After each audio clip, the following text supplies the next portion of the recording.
ஓம் ஸ்ருதி ஸ்மிருதி புராணானாம் ஆலயம் கருணாலயம் நமாமி பகவத்பாதம் சங்கரம் லோகசங்கரம் சங்கரம் சங்கராச்சாரியம் கேசவம் பாதராயணம் சூத்ரபாஷ்ய கிருதௌ வந்தே பகவந்தௌ புனः புனः ஈஸ்வரோ குருராத்மேதி மூர்த்திபேத விபாகினே व्योमवद्व्याप्तदेहाय दक्षिणामूर्तये नमः।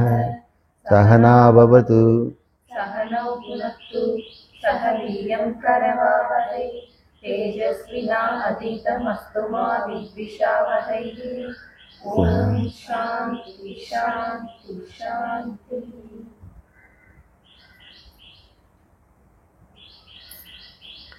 இன்னைக்கு நாம அடக்கமுடைமை அப்படிங்கிற ஒரு தலைப்பும் வினை தூய்மை என்ற தலைப்பும் நம்ம பார்க்க போகிறோம். வினை செயல் வகை, வினை தூய்மை அப்படின்னு 2 அதிகாரம் எழுதியிருக்கிறார். எல்லாமே கர்மத்தை பற்றியும் இருக்கிறதுனால நாம் கர்மத்தை பற்றி கொஞ்சம் ஒரு முன்னுரையில் தெரிஞ்சுக்குவோம். கொஞ்சம் நேரம் எழுதிறேன்.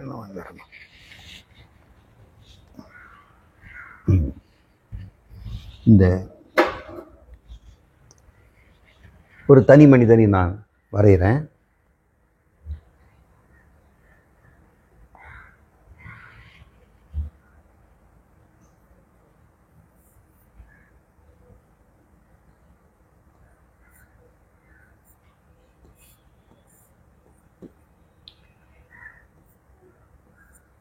இந்த தனி மனிதன் இன்னொரு மனிதனோட உறவாடுறான். இவனை சூழ்ந்திருக்கக்கூடிய ஒரு வட்டம் இருக்குது.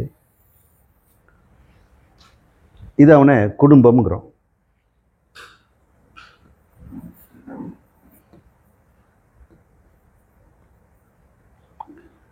இதை சூழ்ந்து இன்னொரு வட்டம் இருக்குது.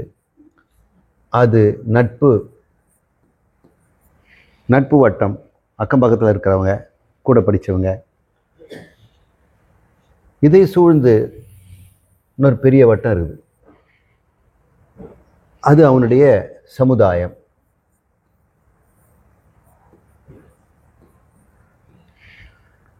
அந்த குடும்பம், உறவுகள், நண்பர்கள், அது இல்லாமல் இதற்கு வெளியே இருக்கக்கூடிய பொதுமக்கள், அது ஒரு சமுதாயம். அவங்களோட நம்ம இருக்கிறோம். இது இல்லாமல் மிகப்பெரிய வட்டம் இருக்குது. அது மற்ற உயிரினங்கள் எல்லாம் சேர்ந்தது. அது பயோஸ்பியருங்கிறோம்.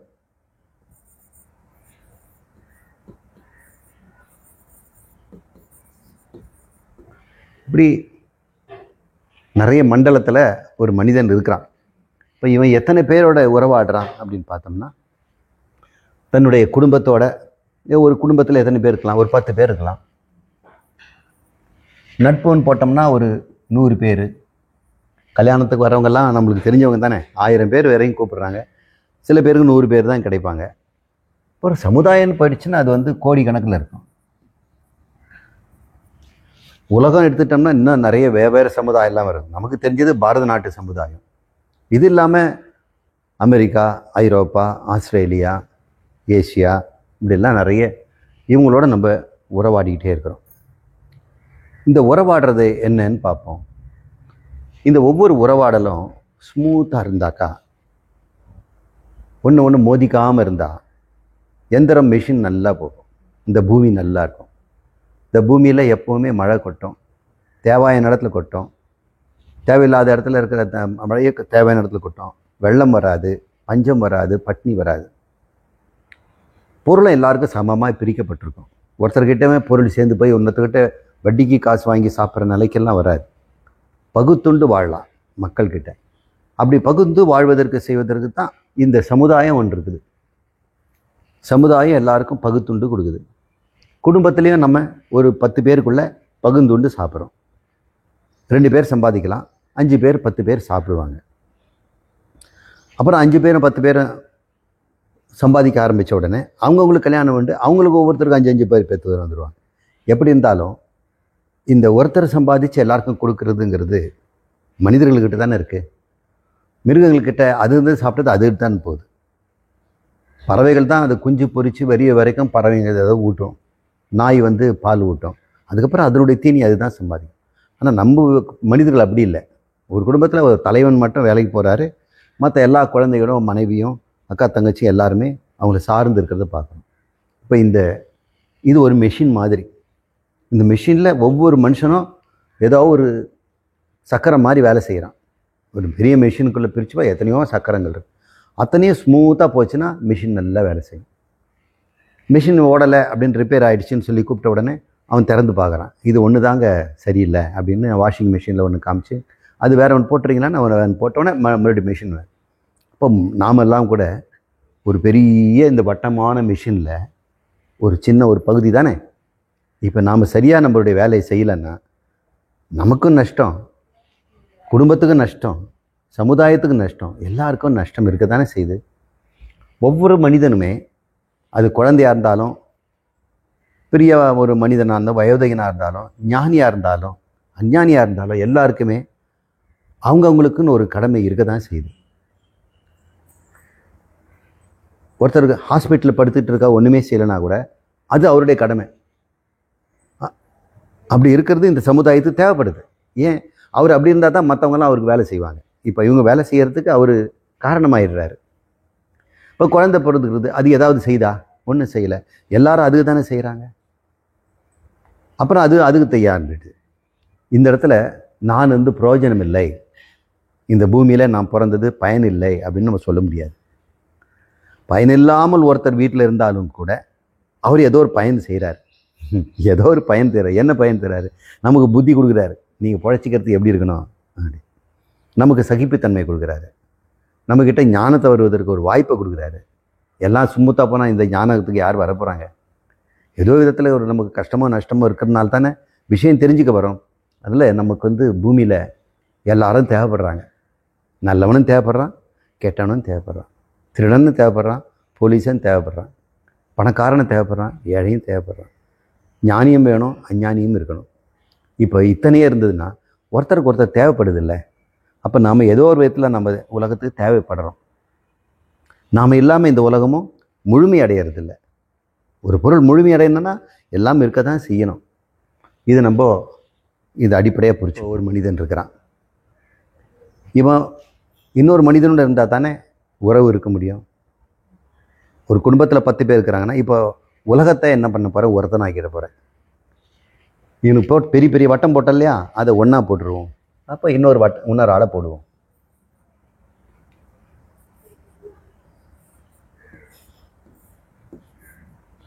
இப்போ 2 பேரும், இவன் நான், இவனை உலகம் அப்படின்னு பேர் வச்சிடலாம். இப்போ இவங்களுக்குள்ள உறவு இருக்குது. இவங்க 2 பேரும் தனித்தனி இல்லை, இப்போ சேர்ந்து இருக்கிறாங்க.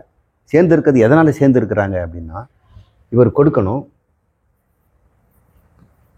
கொடுக்கல், இவர் வாங்கல். கொடுக்க வாங்க இருந்தால் தானே உறவு இருக்கும். உங்களுக்கு உறவு இல்லாதவங்ககிட்ட நீங்கள் எதாவது கொடுப்பீங்களா? அவங்க எதாவது வாங்குவாங்களா? அப்போ உறவுங்கிறது எதன் அடிப்படையில் இருக்குதுங்க? கொடுக்கல் வாங்கல தான் இருக்குது. உலகத்தில் எத்தனையோ பேர் இருக்கிறாங்க. நம்ம இருக்கிற இந்த ஆசிரமம் பக்கத்துலேயே எத்தனையோ குடும்பம் இருக்குது. அவங்களோட நம்ம பேசுறது இல்லை, அவங்கள எதுவும் நம்ம கொடுக்கறது இல்லை. நீங்களும் உங்கள் வீட்டு பக்கத்தில் இருக்கிற சில பேரோட பேசுகிறீங்க, சில இதை கொடுக்குறீங்க, வாங்குறீங்க.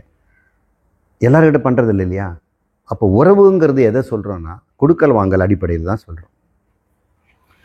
அப்போது கொடுக்கல் அப்படிங்கிறத நம்ம கடமை அப்படின்னு சொல்லுவோம்.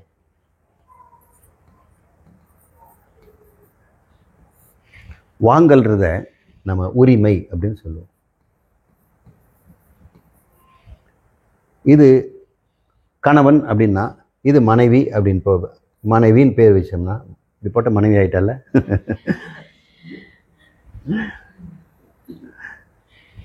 இப்போ இவருடைய கடமை என்னென்ன? அது மனைவிக்கு அது உரிமை ஆயிடுது.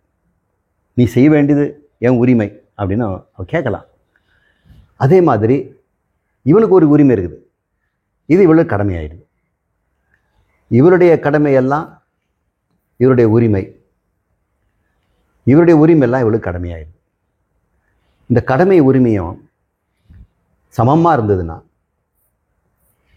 ஸ்மூத்தாக போகும் உறவு. கடமை மட்டும் இவர் செய்கிறாரு, இவங்க உரிமையை கொடுக்கறதில்ல, அந்த கடமைக்கு வேண்டிய உரிமையை தரலைன்னு வைங்க, அந்த இடத்துல என்னாகும், மனக்கசப்பு ஏற்படும், பரிவர்த்தனை சரியாக இருக்காது, தேங்கி போயிடும். அப்போ உறவு முறியும். உறவு முறியறதுக்கு என்ன காரணம்? இப்போ புரிஞ்சுக்கிட்டீங்க இல்லையா? கடமை உரிமையில் இருக்கக்கூடிய சமன்பாடு சரியில்லை. ஒருவேளை கணவன் இல்லைன்னு வைங்க, அப்போ அவர்கிட்ட நம்ம கடமையை எதிர்பார்க்க மாட்டோம். அவர் தான் இல்லையே, அவர் இறந்துட்டார். அப்போ அந்த பொம்பளைக்கு கணவன் ஸ்தானத்தில் இருந்து யாராவது ஒருத்தர் கடமை செய்யணும் இல்லை, அது மணமனாக இருந்து பண்ணுவான், உணவு மகனாக இருந்து பண்ணுவான், மகளாக இருந்து பண்ணுவாள், அல்லது கூட பிறந்தவங்க இருந்து பண்ணுவாங்க. ஏதோ ஒரு இடத்துல கடமை உடைமை இருக்க தான் செய்யுது.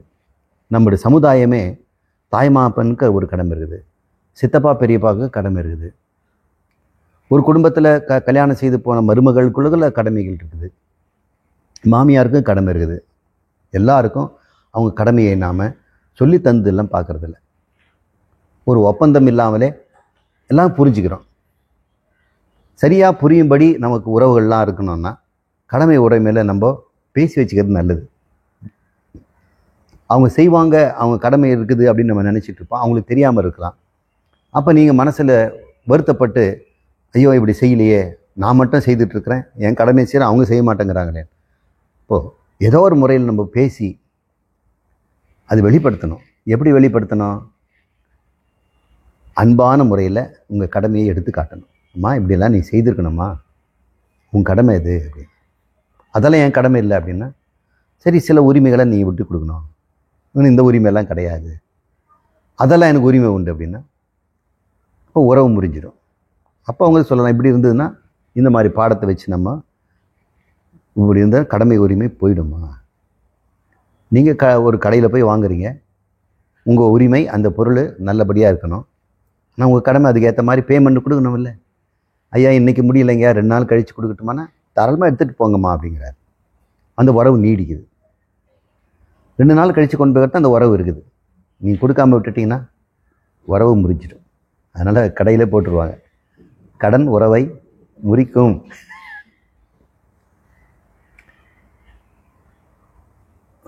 நம்மை அறியாமலே நம்ம கடமைகளை நாம் செய்துக்கிட்டு தான் வரோம். சில சமயம் அந்த கடமையை நம்ம செய்யும் பொழுது உரிமை வாங்குறவங்க திரும்பி கடமை செய்ய மாட்டேங்கிறாங்க. அப்போ நமக்குள்ள ஒரு வெறுப்பு வருது. கடமையை ஒழுங்காக செய்துட்டு இருந்தாங்கன்னா அவங்க மேலே விருப்பம் வருது.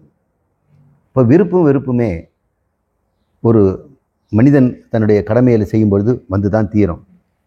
இன்றைக்கே வெறுப்பாக இருக்கிறாரு அப்படின்னு சொன்னோம்னா அவருக்கு எதிர்பார்த்த உரிமை கிடைக்கல அப்படின்னு அப்படியே போயிடுமா என்ன? உறவு நல்லாகணும்னா மறுபடியும் உரிமை மறுபடியும் பெறுவார், கேட்டு பெறுவார். இப்படி பேச்சுவார்த்தை மூலம் குடும்பம் இருந்துக்கிட்டே இருந்ததுன்னா நீண்ட காலம் உறவுகள் நிலைக்கும், இல்லைன்னா உறவுகள் பிரியும். திருவள்ளுவர் இதெல்லாம் என்ன சொல்கிறார் அப்படின்னு நம்ம பார்ப்போம். இந்த உறவு நீண்ட காலம் நினைக்கணும்னா இது ஒரு பக்கம் இருக்கட்டும்.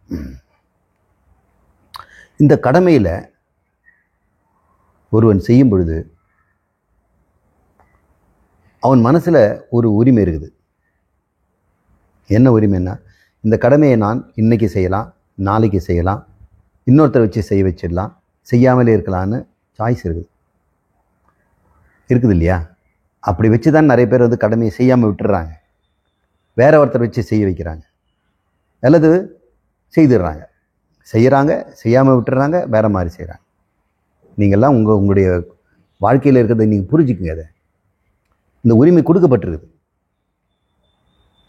அந்த உரிமையை நாம் தேர்வு செய்யும் பொழுது, கடமை செய்கின்ற உரிமையை தேர்வு செய்யும் பொழுது மற்றவங்க உரிமையை நம்ம எண்ணி பார்க்கணும். என்னுடைய கடமை மற்றவனுக்கு உரிமை ஆகிடுது. அந்த உரிமையின் அடிப்படையில் தான் கடமையை நீ தேர்வு அடிக்கணும். இப்போ குழந்தைக்கு தாய் செய்ய வேண்டிய கடமைகள் என்ன இருக்குதுன்னா அவளுக்கு என்னங்கிற உரிமையை அவள் பார்க்கணும். சிலதுக்கெல்லாம் உரிமை கிடையாது அவளுக்கு. அம்மா கிட்ட எல்லாத்தையுமே கேட்டு முடியுமா என்ன? சில உரிமையை கொடுக்க முடியாது. என் வீட்டு பாடலாம் நீயே செய்து கொடுமா அப்படின்னா உரிமையாக கேட்க முடியுமா? அது உன் உரிமை இல்லை, அது உன் கடமை. உன் ஆசிரியருக்கு நீ செய்ய வேண்டிய கடமை. அம்மா கிட்ட சில உரிமை எதிர்பார்க்கலாம். அம்மாவும் சில சமயம் அந்த கடமையை செய்யலாம், செய்யாமல் இருக்கலாம். இந்த நீண்ட காலம் உறவுகள் இருக்கணும்னா இந்த கடமையில் ஒரு தேர்வு இருக்கு இல்லையா? ஒரு இடத்துல உரிமையை அதிகமாக கேட்குறாங்கன்னா அந்த இடத்துல நம்ம கடமையை செய்துக்கிட்டே இருக்கலாமா? இப்போ குழந்தை வந்து வீட்டு பாடலாம் நீயே செய்து கொடு, நீ தான் படிச்சிருக்கல எம்ஏ, மேத்ஸ் எல்லாம் நீ முடிச்சு கொடு அப்படின்னு சொல்லாமல் செய்ய முடியுமா? அது கடமையில் வராதில்ல. அம்மா வேணா உனக்கு பசி இல்லாமல் போட்டு தரேன், லைட்டு போட்டு தரேன், நைட்டு படிக்கும்போது தூக்கம் வருதுன்னா டீக்கு போட்டு தரேன், காஃபி போட்டு தரேன், கொசு கடிக்காமல் பார்த்துக்கிறேன், இதெல்லாம் நான் பண்ணுவேன். ஆனால் வீட்டு பாடம் நான் செய்ய மாட்டேன். இப்படி நம்ம கடமையை சரியாக கண்டுபிடிக்கணும். அந்த கண்டுபிடிக்கிறது பேர் தான் சரியான தேர்வு முறை, குச்சலம் அப்படின்னு பகவான் பகவத்கீதையில் சொல்கிறார். ஒவ்வொருத்தரும் இந்த சமுதாயத்தில் குடும்பத்திடம், நண்பர்களிடம், சமுதாயத்திடம், மற்ற உயிரினத்திடம் தன்னுடைய கடமை என்னன்னு நீ வந்து சரியாக சோதித்து பார்க்கணும். கடமையை நீ வந்து தேர்வு பண்ணணும் அப்படிங்கிறார். எதன் அடிப்படையில் நான் இதை தேர்வு பண்ணுவேன்? இந்த குழந்தை வீட்டு பாடத்தை எனக்கு எழுத சொல்லி சொல்கிறா, அவளுக்கு கை வலிக்குது, தலை வலிக்குதுன்னு சொல்கிறா, செய்யலாமா செய்யக்கூடாதா அப்படின்னு நம்ம பார்க்கும் பொழுது பொதுவாக அந்த கடமையை அம்மா செய்யக்கூடாது தான். ஆனால் மகளுடைய நன்மையை கருதி அவள் வழக்கமாக தன் கடமை செய்கிறவ தான். இன்றைக்கி அவளுக்கு செய்ய முடியாத நிலை இருக்கிறதுனால விசேஷமாக ஒரு சில நாட்களுக்கு கடமையை அவள் கடமையை மீறலாம், நாம் உரிமையும் தாராளமாக பயன்படுத்தலாம். இது பேர் விசேஷ தர்மம்னு பேர். விசேஷ காலத்தில் கொஞ்சம் முன்ன பின்ன இருந்துக்கலாம். 2 வீட்டில் இருக்கவங்க வந்து முறவாசல் செய்கிறாங்கன்னு வைங்க. முறவாசல்ன்றது ஒரு கூட்டு குடும்பத்தில் இருக்கும் பொழுது தெரு பெருக்கி கோலம் போடுறது வந்து எல்லாருக்கும் ஷிஃப்ட்டில் வரும். 5 வீடு இருந்ததுன்னா 5 வீட்டுக்காரங்களுக்கும் முதல் வீட்டுக்காரன், 2வது வீட்டுக்காரன் அப்படின்னு பிரிச்சுக்குவாங்க. இன்றைக்கி ஒரு அம்மா செய்யலைன்னு வைங்க, அதுக்காக நம்ம வந்து அவங்கள உறவு முறிச்சுக்குவோமா என்ன? அன்றைக்கி ஒரு நாள் நம்ம எடுத்து செய்துக்கிறோம். அப்புறம் நம்ம வந்து ஒரு நாள் உங்கள் எனக்காக நீங்கள் எடுத்து செய்ததுனால ஒரு நாள் நீங்கள் எடுக்கும்போது நான் பண்ணிக்கிறேன் அப்படின்னு நம்ம செய்கிறோம் இல்லையா? இதை மாதிரி தான் விசேஷ தர்மம்ங்கிறது. குறிப்பிட்ட சமயத்தில் சில பேருக்கு செய்ய முடியாத போது நாம் அதை விட்டு கொடுக்கறது தான் விசேஷ தர்மம். மீதி நேரத்தில் கடைபிடிக்கிறது சாமானிய தர்மம். இப்படியெல்லாம் நாம் தெரிஞ்சு வச்சிட்டோம்னா யார் மேலே கோபம் வராது. நம்மளால் முடிஞ்சால் நம்ம கடமையை செய்வோம். சில பேர் அதுக்கு உரிமையை நம்ம எதிர்பார்த்து தான் செய்யணும்னா அது கொடுக்கல் வாங்கல் லாப நஷ்ட கணக்கு வந்துடும், வியாபாரம் ஆகிடும். சில சமயம் உரிமையை வந்து கறந்துக்கிட்டே இருக்கிறாங்க. ஒட்டு பூச்சி மாதிரி, ரத்தம் குடிக்கிற உண்ணி மாதிரி நாய் உடம்புலலாம் இருந்து ரத்தம் குடிச்சிக்கிட்டே இருக்கும், ஒரு வேலையும் செய்யாது. இப்போ குடும்பத்திலே ஒருத்தர் வந்து உறிஞ்சிக்கிட்டே இருக்கிறாங்கன்னு வைங்க, தெரியுது நமக்கு. ஆனால் நம்ம கடமையை விட்டுட முடியுமா? விட்டுட முடியாது. ஏன் விடக்கூடாது அப்படின்னா உன் நன்மைக்கு தான். உன் கடமையை செய்யாமல் விட்டுட்டேன்னு வைங்க, ஒரு வினவரை வேலை வெட்டிக்கே போகிறதில்ல. நம்ம வீட்டுக்காரனுடைய தம்பின்னு வச்சுக்கோங்க, அவர் வந்து வீட்டுக்கே போகிறதில்ல. அவர் கல்யாண வயசும் ஆகி போயிடுச்சு, சரியாக வேலையும் கிடைக்கல, பொண்ணும் கிடைக்கல, வேலைக்கு சாப்பிட்றாரு, பொழுது கழிச்சிட்டு இருக்காரு. சரி, ஒட்டடை அடிப்போம், பெயிண்ட் பூசுவோம், ஆணி அடித்து வந்து மாட்டுவோம், இந்த பொருளை எடுத்து அங்கே தூக்கி வைப்போம், இதெல்லாம் ஒன்றும் கூட செய்ய மாட்டேங்கிறாரு. அப்போனா அவர் ஒரு ஒட்டுண்ணி தானே. அப்படி ஒட்டுண்ணி மாதிரி சில பேர் குடும்பத்தில் இருக்கலாம். அதுக்காக வேண்டி நாம் வந்து கடமையை விட்டுட முடியுமா? நம்ம கடமையை நம்ம செய்யணும். உரிமை எதிர்பார்த்து கடமையை செய்தோம்னா அது வியாபாரம் ஆகிடும். ஏன் சார் அப்படி சொல்கிறீங்க? நம்ம இது மாதிரி கடமை செய்துட்டுனா நமக்கு என்ன பிரயோஜனம்? நிறைய பிரயோஜனம் இருக்குது. மற்றவங்க தன் கடமையை செய்யாமல் தட்டி கழித்தாலும் கூட அவங்களுக்கு நம்ம கடமையை செய்கிறதுங்கிறது எந்த விதத்தில் நல்லது, எந்த விதத்தில் நியாயம் அப்படின்னு நீங்கள் கேட்கலாம். அது நியாயம். அது எப்படிங்க நியாயங்கிறீங்க? உனக்கு நல்லது. அது எப்படி நல்லதுங்கன்னா உன் மனசு தூய்மை அடைகிறது, உன் பகவான் நிறைய புண்ணியத்தை சேர்த்து கொடுக்குறார். நிச்சயமாக கொடுப்பார். இந்த அழுமூஞ்சிக்கோ இந்த சோம்பேறிக்கோ நம்ம வேலை செய்யலாம், தண்டத்துக்கு அவனுக்கு சோறு போடலாம். ஆனால் பகவான் நமக்கு அதை கணக்கில் வச்சுக்கிறார். அப்போ இவனை வந்து புண்ணியம் சம்பாதிக்கிறதுக்கு ஒரு நல்ல ஒரு வாய்ப்பு. எப்படி ட்ரிக்கு, நமக்கு புண்ணியம் கிடைக்குது. அதனால் இந்த புண்ணியத்தை வச்சு நான் என்ன பண்ண போகிறேன் அப்படின்னு நீங்கள் கேட்கலாம். இப்போ மறுபடியும் ஒரு மாடலுக்கு போவோம்.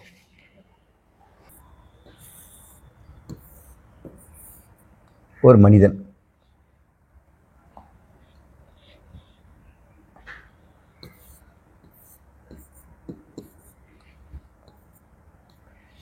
இவனுக்கு ஒரு உடம்பு இது கொடுத்துருக்குது. இந்த உடம்புல என்னென்ன பொருள் இருக்குது? இதில் வந்து ஒரு 11 மண்டலம் இருக்குது உடம்புல. ஜீரண மண்டலம், சுவாச மண்டலம், இரத்த ஓட்ட மண்டலம்னு 11 மண்டலம் இருக்குது. அப்புறம் இதில் 200 வகையான விதவிதமான டிஷ்யூஸ் இருக்குது, திசுக்கள். நரம்பு திசு, அப்புறம் ஜீரணம் பண்ணுற திசுக்கள், மூச்சு விடுற திசு வந்து வேறு மாதிரி இருக்கும், நுறையாக இருக்கும். நீங்கள் ஆட்டு எல்லாம் வெட்டி பார்த்தோம்னா ஒன்று ஒரு மாதிரி இருக்கிறது பார்க்கலாம். அது 200 வகை இருக்குது. இதெல்லாம் அடிப்படையாக தாயிலேருந்து வரக்கூடிய ஒரு செல் தான். ஒரே ஒரு செல் 200 வகையாக மாறி அந்த 200 வகையெல்லாம் ஒன்றா உறுப்புகளாகி 11 மண்டலமாகி அப்புறம் ஒரு உடம்பாயிடுச்சு.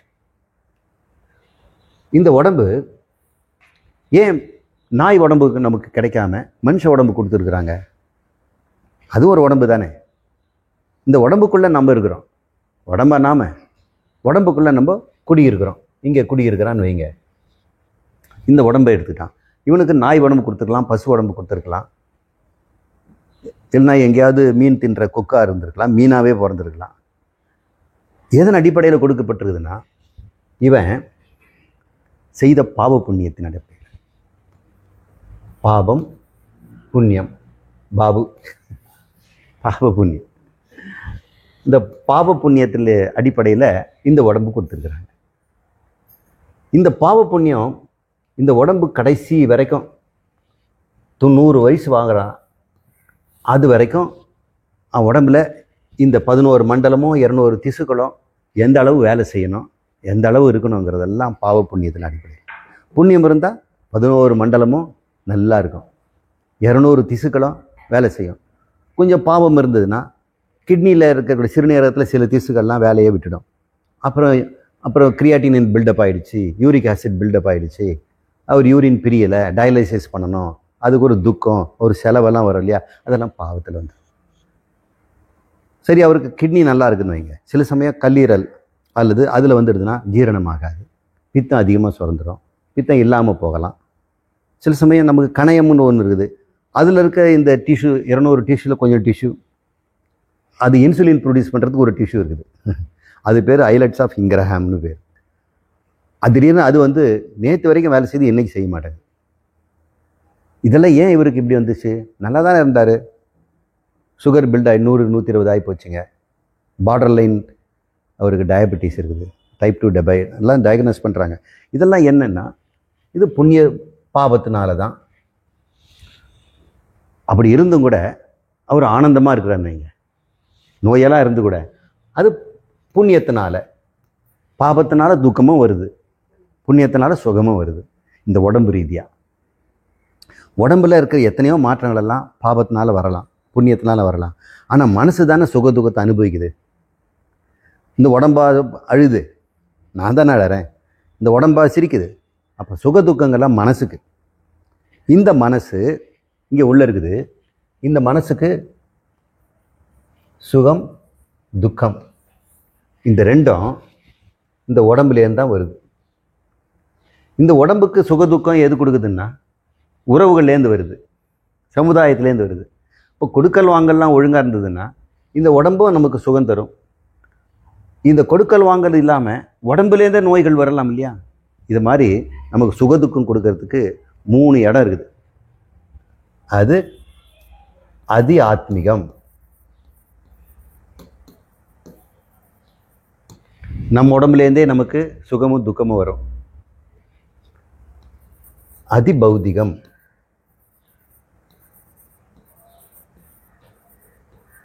அது நம்முடைய உறவினர்கள், சுற்றத்தார், சமுதாயம், மற்ற விலங்குகள், இதெல்லாம்.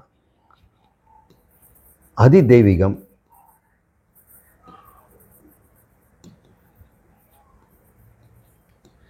ஆதி தெய்வீகம் கூட சொல்லுவாங்க.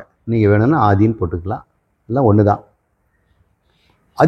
ஆதி தெய்வீகம்னா நம்முடைய நவக்கிரகங்க, இடி மின்னல், பஞ்சம், கொரோனா, இப்படியெல்லாம் நிறைய தெய்வாதீனமாக வர்றதெல்லாம். சில புண்ணியங்களை தெய்வாதீனமாக வந்ததுங்க. நண்பர்களோ மனிதர்களோ யாரும் கொடுக்கல, தெய்வாதீனமாக வந்ததுங்கிறோம். அப்படி நமக்கு 3 இடத்துல இருந்தும் சுக துக்கம் வருது. இந்த 3த்துலேருந்து என்னென்ன சுகம் என்னென்ன துக்கம் வரணுங்கிறத நம்முடைய பாவ புண்ணியம் தான் டிசைட் பண்ணுது. புரியுதுங்களா? இப்போ முதல்ல இந்த பாவ புண்ணியம் எங்கே இருக்குதுன்னா இந்த மனசில் தான் இருக்குது. ஒவ்வொருத்தர் மனசுலையும் பாவ மூட்டையும் புண்ணிய மூட்டையும் எடுத்துக்கிட்டு தான் குழந்தையாக பிறக்கிறோம். மனசுலேருந்தே பாவம் புண்ணியங்க மெல்ல மெல்ல வெளிவரும். புத்துலேருந்து எறும்பு வரா மாதிரி டெய்லி வரும். பிறந்த முதல் நாள்லேருந்து புண்ணியம் வரும், பாபம் வரும். பாபம் அதிகமாக வந்துடுச்சுன்னா குறை பிரசவத்தில் இறந்து போயிடும். புண்ணியம் இருந்ததுன்னா நல்லபடியாக பிரசவமாகும். அப்போ அந்த சமயத்தில் ஒன்று பாவ மூட்டையிலேருந்து ஒன்று பிரியும். இதெல்லாம் ஏன் இப்போ வருது இந்த பாவம்னா, எந்தெந்த பாவம் எந்தெந்த சமயத்தில் வரணுன்றதெல்லாம் நம்முடைய ஜாதகம் கணிக்குது. எந்தெந்த நாளில் எந்தெந்த கிழமையில் எந்தெந்த நேரத்தில் நமக்கு சுகம் வரணும்னா அதுவும் நம்ம ஜாதகம் கணிக்குது. அப்போ ஜாதகத்தோடு தான் நம்ம பிறக்கிறோம். ஜாதகம்னாலே பிறக்கும் பொழுது உண்டாதல் அந்த ஜாதகம். இப்போ ஜாதகம் உண்மை தானே? ஜாதகத்தான் நம்மளை கட்டுப்படுதா? இல்லை. நாம் கொண்டு வந்த பாவ புண்ணியம் எப்போ விநியோகமாகுங்கிறது தான் ஜாதகம் காட்டுது. அதை கண்டுபிடிச்சு சொல்கிறவங்க ஜோதிடர்கள்ங்கிறாங்க. ஜோதிஷ் அப்படின்னா லைட்டு. நம்ம ஜாதகத்தில் என்னென்ன வருங்கிறத லைட்டு போட்டு பார்க்குறாங்க. அதனால் ஜோதி அவங்க பேர். ஜோதினா வெளிச்சம். அதனால் ஜோதிடர்கள், ஜோதிஷம்.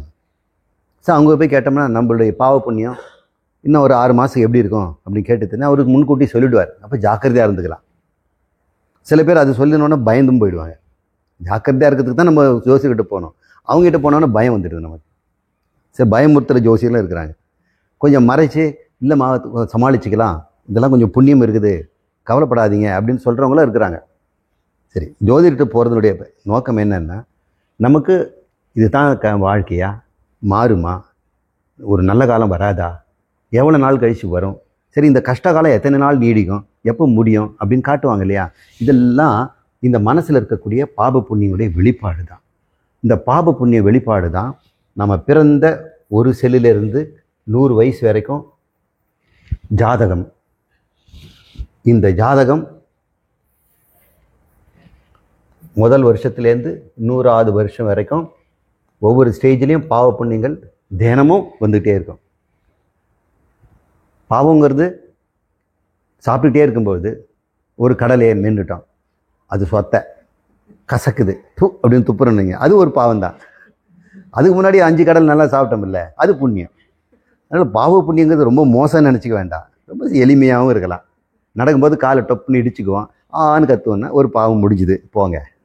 ஒரு முள்ளு குத்திச்சா பாவம் முடிஞ்சுது. யாராக என்ன சொல்லாங்க, ஒரு கிஃப்ட் கொடுத்துறாங்க, பிறந்த நாள் கிஃப்ட்டுங்க, எனக்கு ஹாப்பி பர்த்டேன்னு சாக்லேட் கொடுக்குறாங்க. சரி, இப்படி வாயில் போடுறோம், ஒரு புண்ணியம். இப்போ புண்ணியம் வந்ததுன்னா நம்ம அக்கௌண்ட்டில் கொஞ்சம் செலவு பண்ணிட்டோன்னு அர்த்தம். பாவம் வந்துடுச்சுன்னா கடனை தீர்த்துட்டோன்னு அர்த்தம். துன்பம் வந்ததுன்னா நீங்கள் என்ன நினைக்கிறீங்க தெரியுங்களா? துன்பம் கொடுத்துட்டாங்கன்னு நினைக்கிறேன், கடன் தீந்துதப்பா, இல்லைன்னா இன்னும் கடனை இன்னும் எத்தனை பிறவி நான் தூக்கணுமோ தெரியாது, நல்ல காலம் இப்போயே நம்ம விட்டுடலாம். துன்பங்களெல்லாம் நல்லா இருக்கும்போதே வந்ததுன்னா நம்ம சந்தோஷத்தில் அதை நம்ம குறைச்சிக்கலாம். கஷ்டம் மேலே கஷ்டம் வந்து வயோதிகத்தில் துன்பம் வந்ததுன்னா கஷ்டம். சின்ன வயசில் கஷ்டம் வந்ததுன்னா தெரியாது குழந்தைங்களுக்கு, அம்மாவுக்கு தான் தெரியாது. அது அவன் அம்மா பட வேண்டிய கஷ்டம். அது அவருடைய சுகதுக்கம் மகன் வடிவில் வரலாம். அதுதான் அது ஆதி பௌத்திகம். மகன் வடிவாக, கணவன் வழியாக, மகள் வடிவாக எங்கே இருந்து வேணால் நமக்கு துன்பம் வரலாம். ஆனால் நமக்கு உள்ள சுகத்துக்கம் தான் முக்கியம். இங்கே ஒரு மனிதன் இந்த சுகத்துக்க அனுபவத்துக்கு இந்த 1வது வயசுலேருந்து 100 வயசு வரைக்கும் பாவ புண்ணியம் காரணம்னா இந்த பாவ புண்ணியம் அவனுக்கு முதல்ல உண்டாகி இருக்கணும் இல்லை? இது பிறக்கிறதுக்கு முன்னாடி தானே இருந்திருக்கணும். இல்லை பிறந்த பிறகு இந்த பாவ புண்ணியத்தை வச்சு அனுபவிப்பானா? முடியாது இல்லை? இப்போது இந்த பாவ புண்ணிய மூட்டைகள், இந்த பாவ புண்ணிய மூட்டையை 2 மூட்டை, இது புண்ணிய மூட்டை, இது பாவ மூட்டை. இந்த 2 மூட்டையும் இவன் எப்போ செய்தான்? இதுக்கு முன்னாடி உடம்புல செய்தான்.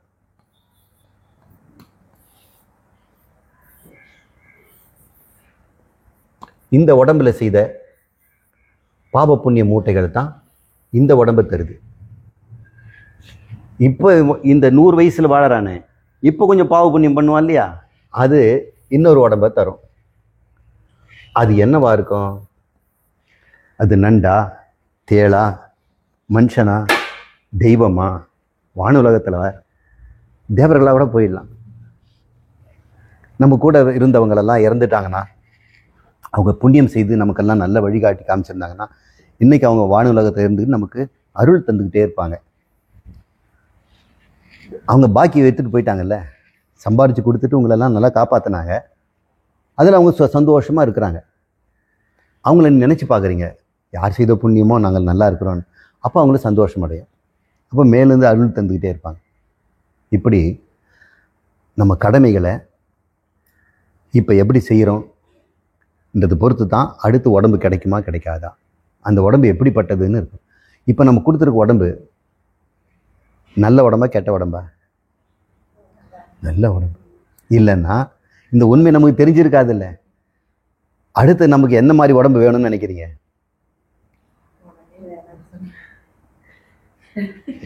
சொர்க்கலோகத்தில் ஒரு உடம்பு கொடுத்தா வேண்டான்னு சொல்ல போறீங்களா? சொர்க்கலோகத்தில் கொடுத்தா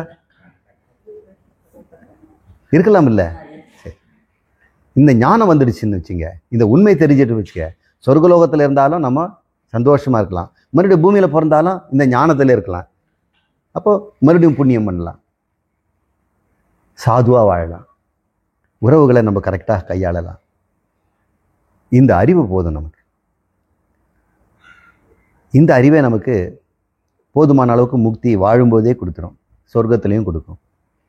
எத்தனை பிறவி கொடுத்தாலும். ஒரு பாட்டு, எத்தனை கோடி பிறவி வந்தாலும் இந்த சபரிமலை ஏறும் அருள் வேண்டும் அப்படின்னு கேட்பான். அது எனக்கு போதும், அதுக்கு நான் பிறந்துக்கிட்டே இருப்பேன், ஐயப்பா நீ இருந்துட்டா போதுங்கிறார். இன்னொன்று சொல்கிறான், கோடி ஜென்மம் நான் எடுப்பேன் குரு உந்தன் அருள் இருந்தால். குரு நமக்கு இது வழி காட்டிட்டார். நீங்கள் ஜோதிடருக்கு என்ன, ஜோதிடர்கிட்ட நம்ம போக வேண்டியதில்லை. நீ சும்மா இருக்கியா, நான் கடன் தீக்க வந்திருக்கிறேன், கொடுத்த கடனை வசூல் பண்ண வந்திருக்கிறேன். நமக்கு எவ்வளோலாம் நமக்கு நன்மை வருதோ சுகம் வருதோ அதெல்லாம் கொடுத்த கடனை வசூல் பண்ணுறோம். துன்பம் வந்ததுன்னா வாங்கின கடனை திருப்பி கொடுக்குறோம். இப்படி நம்ம பிழைச்சிட்டு போனோம்னா நம்ம கடன் அடைக்கிறதுல என்ன கஷ்டம்? சீக்கிரம் அடைச்சிடுவோமே. சீக்கிரம் அடைச்சிட்டோன்னு வைங்க, சொர்க்கலோகம்தான். இல்லை அடைக்கிறதுக்கு முணுமுணுத்துக்கிட்டு ஏமாற்றி அதுக்கு டபாய்க்கிறதுன்னு வாங்க. இந்த துன்பத்தை எப்படியாவது சமாளிக்கலாம். நம்ம ஏதாவது ஒரு திருட்டுத்தனம் பண்ணி சமாளிக்க போனோம்னா அந்த பாவம் இன்னும் 2 மடங்கு ஆகிடும். அனுபவிக்காது விட்டது மட்டும் ஏமாத்துறது ஒன்று இருக்கும். இதுக்காக யாராவது ஒருத்தர் நம்மளை கண்கொத்தி பாம்பு மாதிரி கடவுள் பார்ப்பார் இல்லை, நம்ம மனசுலேயே அது இங்கே சேமிக்கப்பட்டிருக்கும். இதெல்லாம் நீங்கள் தெரிஞ்சுக்குங்க. இப்போ கர்மத்தை நம்ம கையாளுறது தான் ரொம்ப முக்கியம். கர்மங்கிறது இங்கே என்ன? நம்முடைய கடமைகள். ஏன் நாம் உலகத்தில் உறவாட வேண்டியிருக்குது. அந்த உலகம் எவ்வளோ பெருசு! நம்முடைய குடும்பங்கிற ஒரு உலகம், நட்புங்கிற உறவுகள்ங்கிற பங்காளிகள்ங்கிற ஒரு உலகம், அதை சூழ்ந்து நாம் வாழ்கின்ற தமிழ்நாடுங்கிற ஒரு சமுதாயம், அதையும் தாண்டி இந்தியாங்கிற ஒரு நாடு. ஏன்னா அங்கேருந்து நமக்கு தண்ணி வர வேண்டியது, காவேரி தண்ணி. நாம் அவங்களோட உறவாட வேண்டியது, கேரளாவோட உறவாட வேண்டியது. நமக்கு சிறுவாணி அங்கேருந்து தான் கொடுக்குறாங்க. நல்ல வேளை அந்த சிறுவாணி டேம் நம்மளுடைய தமிழ்நாடு பார்டருக்குள்ளே வந்துடுச்சு. இப்படி இருக்கு. இந்த கடமையும் உரிமையும் நல்லா சீர்தூக்கி பாருங்கள். தூக்கம் வராத பொழுது நாம் இன்றைக்கி இந்த உடம்புல இருக்கிறதுக்கு என்ன காரணம், நமக்கு துன்பம் வர என்ன காரணம் அப்படின்னு மனம் தெளிவடைஞ்சிடும். அப்புறம் பயம் வராது, குழப்பம் வராது. ஏதோ நமக்கு இந்த பிறவியில் நமக்கு மனம் பேதலிச்சு போய் கஷ்டப்பட்டு இருக்கிறதுக்கு காரணமே நாம் இதே மாதிரி ஒரு தப்பு யாருக்கோ பண்ணியிருக்கிறோம். அவங்க மனம் துன்பப்படும்படியும் கஷ்டப்படும்படியும் நாம் நடந்திருக்கிறோம். அதை பாக்கி செலுத்திட்டோம் இப்படின்னு தெரிஞ்ச உடனே ஆகும். அந்த சமயமே இறைவன் கேன்சல் பண்ணிடுவார் கணக்கை. இறைவன்கிற ஒரு நியதி இருக்குது. அது இவன் திருந்திட்டான், இவனை இனிமேல் தண்டிக்க வேண்டான்னு நிறைய பாவங்கள்லாம் இப்போவே குறைஞ்சிடும். இறைவன்கிட்ட நம்ம பக்தி செய்து பிரார்த்தனை செய்யும் பொழுது அவர் சொல்வார், இவன் நம்ம வழிக்கு வந்துட்டான், இவனு மேலும் மேலும் ஒரு உடம்பை கொடுத்து கஷ்டப்படுத்தி இவனா மறுபடியும் நம்மளை விட்டு போயிடுவான், பாவம் நிறைய செய்து என்னை விட்டு பிரிஞ்சிடுவான். ஏதோ இன்னைக்காவது அவன் திருந்தி வந்திருக்கிறானேன்னு முருகரோ அல்லது சிவனோ நாராயணனோ நீங்கள் யாரை கும்பிட்டாலும் அல்லது அல்லாவோ இயேசுவோ எந்த சாமி கும்பிட்டாலும் ஒரு சாமி தான், ஒரு நியதி தான். அது எவனொருவன் இந்த உண்மையை தெரிஞ்சுக்கிட்டு குருநாதர் உபதேசத்தில் தன்னுடைய பிறவியினுடைய ரகசியத்தை தெரிஞ்சுக்கிட்டானோ இனிமேல் அவனை துன்புறுத்த மாட்டார். இனிமேல் எல்லாம் சுகமாக தான் நடக்கும். அவன் வாழ்க்கை முழுக்க இந்த ஞானத்தை அவனுக்கு கொடுத்துற வரைக்கும் ஒரு தொந்தரவும் இல்லாமல் இறைவன் பார்த்துக்குவார். அவர் மட்டும் பார்த்துக்க மாட்டார், குருவும் பார்த்துக்குவார். குரு தன் சீடர்களை யாரும் கைவிட மாட்டார். யாரெல்லாம் காது கொடுத்து கேட்க வந்துட்டாங்களோ ஏதோ ஒரு வல்லமை அவர்கிட்ட இருக்குது. கண்ணுக்கு தெரியாத ஒரு சக்தியினால் அவர் குடும்பத்துக்குள்ளே புகுந்து அவங்களுக்கெல்லாம் நன்மையை செய்வார். இதுதான் குருவருள் அப்படின்னு சொல்கிறாங்க. சரி, திருவள்ளுவர் என்ன சொல்கிறான்னு பார்ப்போம். அடக்கமுடைமை அப்படின்ற ஒரு அதிகாரம், இது நம்ம சமஸ்கிருதத்தில் தமம் அப்படின்னு சொல்கிறாங்க. அடங்குதல், அடக்கி ஒடுக்கி இரு அப்படின்றோம். அடக்கம் அப்படின்னா நம்முடைய கருவி கரணங்களை முழுமையாக அளவாக வச்சுக்கிறது. முக்கியமான நம்முடைய கடமைகள் பேச்சு எல்லாமேங்கிறது பேச்சில் தான் வருது. இப்போ அடக்கமுடைமைங்கிறது எங்கன்னா பேச்சில் ஒரு அடக்கம் இருக்கட்டும், செய்கிற செயலில் ஒரு அடக்கம் இருக்கட்டும், எதையா பற்றி நினைக்கிறதுல ஒரு அடக்கம் இருக்கட்டும். அடக்கங்கிறீங்களே, என்னத்தை அடக்குன்னு தான் அர்த்தம்? மிரட்டி வைக்கிறதா அப்படின்னா அது ஒழுங்குபடுத்துதுன்னு அர்த்தம். எந்த காரியம் நம்ம செய்தாலும், அது செயலாக இருந்தாலும் பேச்சாக இருந்தாலும், மனசில் முதல்ல யோசனை பண்ணிட்டு தான் செய்கிறோம். சில காரியங்களெல்லாம் யோசிக்காமலே சிலதெல்லாம் நடந்துடும். நம்ம உடம்புல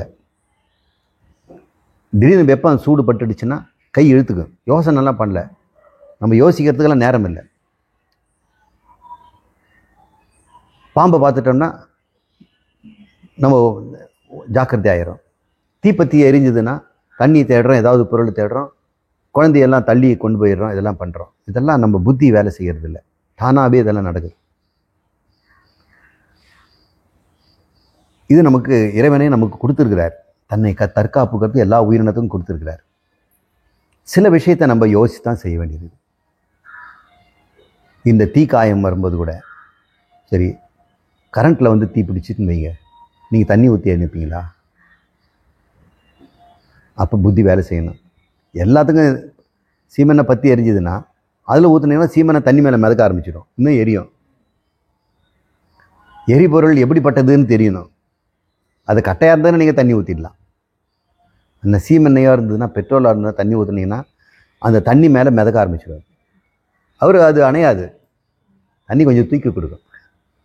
கரண்ட்டில் நீங்கள் இப்போ பிரச்சனை வரும்போது தண்ணி கொண்டு போய் ப்ளக்கில் ஊற்றுனுங்க, தண்ணியோடு சேர்த்து பக்கெட்லேருந்து ஊங்க.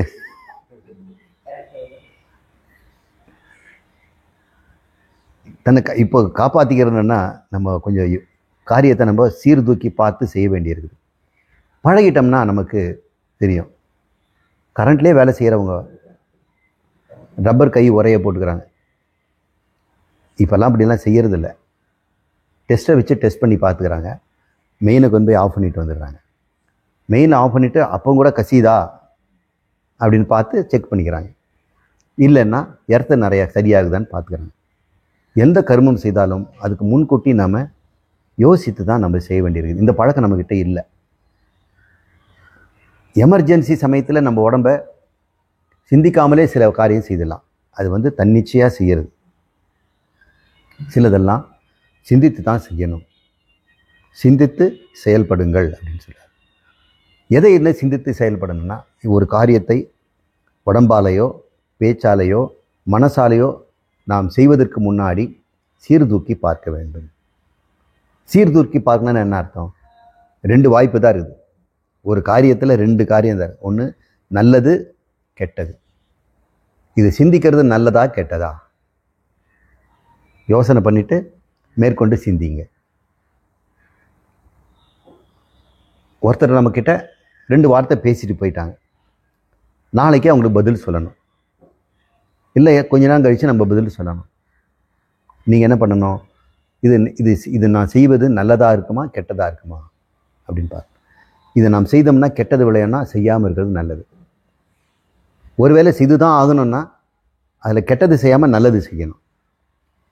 அப்போ செயலில் நம்ம முதல்ல பார்க்க வேண்டியது என்ன இருக்குது? நல்லது கெட்டதை பார்த்தல். இது நல்லதுக்கு பேர் தர்மம், கெட்டதுக்கு பேர் அதர்மம். அதர்மம் தர்மம்னா நமக்கு புரியாது. அது நல்லது கெட்டதுன்னு பார்ப்போம். அப்போ நம்ம ஒருத்தர் சும்மா இருக்கும் பொழுது மனசு கொதிக்குது. நம்ம வேலையில் செய்யணும், வேலையில் ஈடுபட முடியல. அந்த சமயத்தில் ஏதோ ஒன்று தப்பாக ஒன்று வெட்டிட்டோம், தாளிக்கிறதுக்கு மறந்துட்டோம். அப்புறம் கடைசி இப்போ சரி ஃபைனலாக அதை தாளிச்சிக்கலாம் அப்படின்னு போட்டோம். தாளிக்கும் போது இஞ்சி போட மறந்துட்டோம். இப்போ அது கடைசியில் போட்டோம்னா அது வந்து சரிப்படாது. அதுக்கு ஏதாவது ஒரு மெத்தட் இருக்கும்ல. இதெல்லாம் ஏன் நம்ம செயல்போது நமக்கு இந்த கவனக்குறைவு வருது? மனசு வேறு ஏதோ சிந்திக்குது, யாரை பற்றியோ தான் சிந்திக்கும். அது ஒன்று ஸ்கூலுக்கு போன குழந்தை பத்திரமா வந்திருக்குமோ, இரும்பிக்கிட்டே இருந்தாலே மூக்கெல்லாம் சளி இருக்குதே, அங்கே வந்து ஃபேன் கின் போட்டிருப்பாங்களோ அப்படின்னு இதை யோசனை பண்ணிகிட்டு இருப்பாங்க. வீட்டுக்காரர் இந்த மாதமும் செலவுக்கு காசு கொடுக்கவே இல்லை, இருக்கிற காசெல்லாம் தீந்துக்கிட்டே வருது. சர்க்கரை வந்து டப்பா இன்னும் ஈவினிங் வரைக்கும் தான் தாங்கும். பால் கொடுக்குற குழந்தைங்களுக்கு பால் டப்பா இல்லாமல் இருக்கும். ஐயோ எங்கே போய்க்க, நம்ம இதெல்லாம் அட்ஜஸ்ட் பண்ணிடலாம், பால் டின் இல்லாமல் குழந்தை என்ன ஆகும்? இந்த மனுஷனும் கேட்கவே பதிலே காணும், ஃபோன் பண்ணால் எடுக்க மாட்டேங்கிறாரு அப்படின்னு இருக்கும்பொழுது உங்கள் மனசெல்லாம் எதை பற்றி இருக்கும்? அவரை எப்படி சரி பண்ணுறது, அவருக்கு எப்படி பதிலடி கொடுக்குறது, அவர் வந்தார்னா என்ன பண்ணலாம் அப்படின்லாம் நம்ம யோசனை பண்ணும்பொழுது நம்முடைய புத்தி சரியாக வேலை செய்யலை. நீங்கள் கரெக்டாக இப்போ என்ன பண்ணணும்னா அவரை மறந்துட்டு இப்போ செய்ய வேண்டியது என்னன்னு பார்க்கணும். இந்த பால் இல்லைன்னா வேறு என்ன பண்ண முடியும்? குழந்தைய நம்ம பசி இல்லாமல் வச்சுக்கிறதுக்கு என்ன பண்ண முடியும்? சக்கரை தண்ணியாவது கரைச்சி ஊற்ற முடியுமா? பால் கிடைக்காவிட்டாலா அது எதாவது தண்ணியாவது கொடுத்து அது வயிற்றை நிரப்ப முடியாதா அப்படின்னு நம்ம யோசிக்கணும் இல்லையா? அப்படி பண்ணி சொல்கிறது தான் கருமத்தை எண்ணி துணிக கருமம். அப்போது எண்ணத்தில் வந்து எப்படி இருக்கணும்? ஒருத்தரை பற்றி நினைக்கக்கூடாது. எப்போவுமே இந்த சிந்தனையில் மனிதர்களை தான் நம்ம யோசிக்கிறோம், ஆக வேண்டிய காரியத்தை நம்ம யோசிக்கிறது இல்லை. இது எப்படி சரி பண்ணலாம், இப்படி செய்ய பண்ணால் செயலில் நம்ம முக்கியம் கொடுக்காமல் மனிதர்களை ஏன் சிந்திக்கிறோம்? சரி, நான் யாரையும் சிந்திக்கிறதில்ல சொன்னால் நீ உன்னை சிந்திச்சிட்டு இருப்ப, நீ மனுஷன் தானே. அது செய்வாங்களே நிறைய பேர். நான் யாரையும் பற்றி நான் உன்னை பற்றி சிந்திச்சிருக்கேன். நான் ஏன் இப்படி பிறந்தேன், நான் ஏன் இப்படி இங்கே வந்து வாக்கிப்பட்டேன், நான் ஏனுக்கு அந்த ஆளை கட்டியிருக்கக்கூடாது, நான் இந்த இடத்துல ஏன் போயிருக்கக்கூடாது. ஆம்பளையாக இருந்தாலும் அவனுக்கு 1000 எண்ணங்கள், தன்னை பற்றி யோசிப்பான். எந்த ஒரு அகங்காரத்தை பற்றியும் எண்ணிக்கிட்டு இருக்கக்கூடாது. அதுதான் நினப்பு பழப்பு கெடுக்குங்கிறாங்க. எண்ணத்தால் செய்வதும் ஒரு கர்மம், பேசால் செய்வதும் ஒரு கர்மம், உடம்பால் செய்வதும் கர்மம். உடம்பால் செய்கிறத விட நாம் அதிகம் பேச்சால் தான் செய்கிறோம், அதை விட அதிகமாக மனசால் தான் செய்கிறோம். இது யாருக்கும் தெரியறதில்லை. இப்போ பாப புண்ணியத்தை கணக்கு போடுவோம். உடம்பால் செய்தது ஒரு தப்பு, அதை வாக்கால் சொன்னது ஒரு தப்பு, மனசால் நினச்சது ஒரு தப்பு. இதில் எது அதிகமான பாவமானதுன்னு கேட்டோம்னா மனசால் செய்தது தான் பெரிய பாவமாக. நான் உலகத்து யாருக்குமே தெரியாது நான் செய்த பாவம், ஆனால் எனக்கு தெரியும் இல்லை. நான் திட்டம் போட்டதோ, அழிக்கிறதுக்கு திட்டம் போட்டதோ, அவங்கள வந்து வஞ்சம் பார்ப்பதோ எத்தனையோ முறை நம்ம செய்துட்டு இருக்கிறோன்னா மனதால் செய்கின்ற கர்மங்கள் தான் அதிக பாவம் உடையது. அதை விட குறைவானது வாக்கால் சொல்லுது, அதை விட குறைவானது, குறைவுன்னு சொல்ல வேண்டாம், மோசமானது, ரொம்ப மோசமானது மனசில் தான். இப்போ மனதை நாம் பத்திரமாக வச்சுக்கணும். எப்படி ஒரு வைரத்தை பத்திரமாக வச்சுக்கிறோமோ, விலையுறந்த பொருளை பத்திரமாக வச்சுக்கிறோமோ, மாவாட்டிட்டோம்னா அந்த மாவை பத்திரமாக வச்சுக்கிறோம், அதிகம் புளிச்சிடக்கூடாது, அதுக்குள்ளே ஃப்ரிட்ஜில் வச்சிடுறோம். அப்புறம் அது மொத்தத்தையும் எடுத்து வெளியே வச்சிட மாட்டோம், கொஞ்சம் மட்டும் எடுத்து தோசை சுட்டு மீதி மட்டும் அங்கே வச்சுடுவோம். இல்லைனா அதிகம் வெளியே வச்சோன்னா ரொம்ப புளிச்சு போயிடும். தயிரை எப்படி பத்திரம், ஒவ்வொரு பொருளும் எப்படி பத்திரப்படுத்துன்னு தெரியுது. உங்கள் மனசை பத்திரப்படுத்த உங்களுக்கு தெரியுமா? அது சீக்கிரமே கெட்டு போகிற பொருள். தக்காளி மாதிரியும் தயிர் மாதிரியும் தோசை மாவு மாதிரியும் இது அதை விட சீக்கிரம் புளிச்சு போயிடும், வெந்து போயிடும். இதை நம்ம பத்திரமா காக்கிறதுனா இதில் கிருமிகள் நுழையாமல் பார்த்துக்கணும். இந்த கிருமிகள் யாருன்னா மனிதர்களை பற்றிய எண்ணங்கள் தான் கிருமிகள். நானே ஒரு பெரிய கிருமி. நான் மற்றவங்களோட எப்படி இருக்க போகிறேன், மற்றவங்க என்கிட்ட என்ன சொல்ல போகிறாங்கன்னு சதா நேரமாக யோசிக்கிறேன். ஒரு கல்யாண பத்திரிகை கொண்டு போய் கொடுக்க போனோம்னா கூட ஒரு வீட்டுக்குள்ளே போகும்போதே அவங்கள யார் என்ன எப்படி பேசணும் எப்படி நடந்துக்குவாங்கலாம் யோசனை பண்ணிட்டு தானே போகிறோம். அதுக்கேற்ற மாதிரி தானே பேசுகிறோம். எல்லாருக்கிட்டையுமே நம்ம ஒரே மாதிரி நினச்சிக்கிறோம். சில பேர் வேண்டாம் வெறுப்பாக கொடுத்துட்டு வரோம். வந்தால் வாங்க வராபண்ணா போங்க, ஆனால் சொல்ல மாட்டோம் மனசில். அது பெரிய பாவம். மனிதர்களை நாம் எண்ணுவது தான் மானச கர்மம். அப்போது அது தீது தானே. என்ன தான் பண்ண சொல்கிறீங்க, எனக்கு மனசு இது தானே செய்யுது, மனசில் என்ன தான் போடுறதுன்னு தெய்வத்தை எண்ணுங்கள், அது நல்லது. இப்போ மனசுக்கு ஒரு வேலை கொடுக்கணும், ஓயாமல் வேலை செய்யுதுன்னா நல்லதை நினைங்களேன், தெய்வத்தை நினைங்களேன், நல்லது செய்தவர்களை நினைங்களேன். உங்களுக்கெல்லாம் நல்லது செய்தவங்களை நினச்சி பாருங்கள். அப்போ தான் சொல்லுவாருங்க, அவன் நினச்சி பார்த்தான் ஐயா. நிறைய பேர் நினச்சே பார்க்க மாட்டேங்கிறாங்க. இப்போ மனதை நாம் பத்திரமாக கையாளணும். அது ஒரு நல்ல ஒரு சீக்கிரமே கெட்டு போகின்ற பொருள்.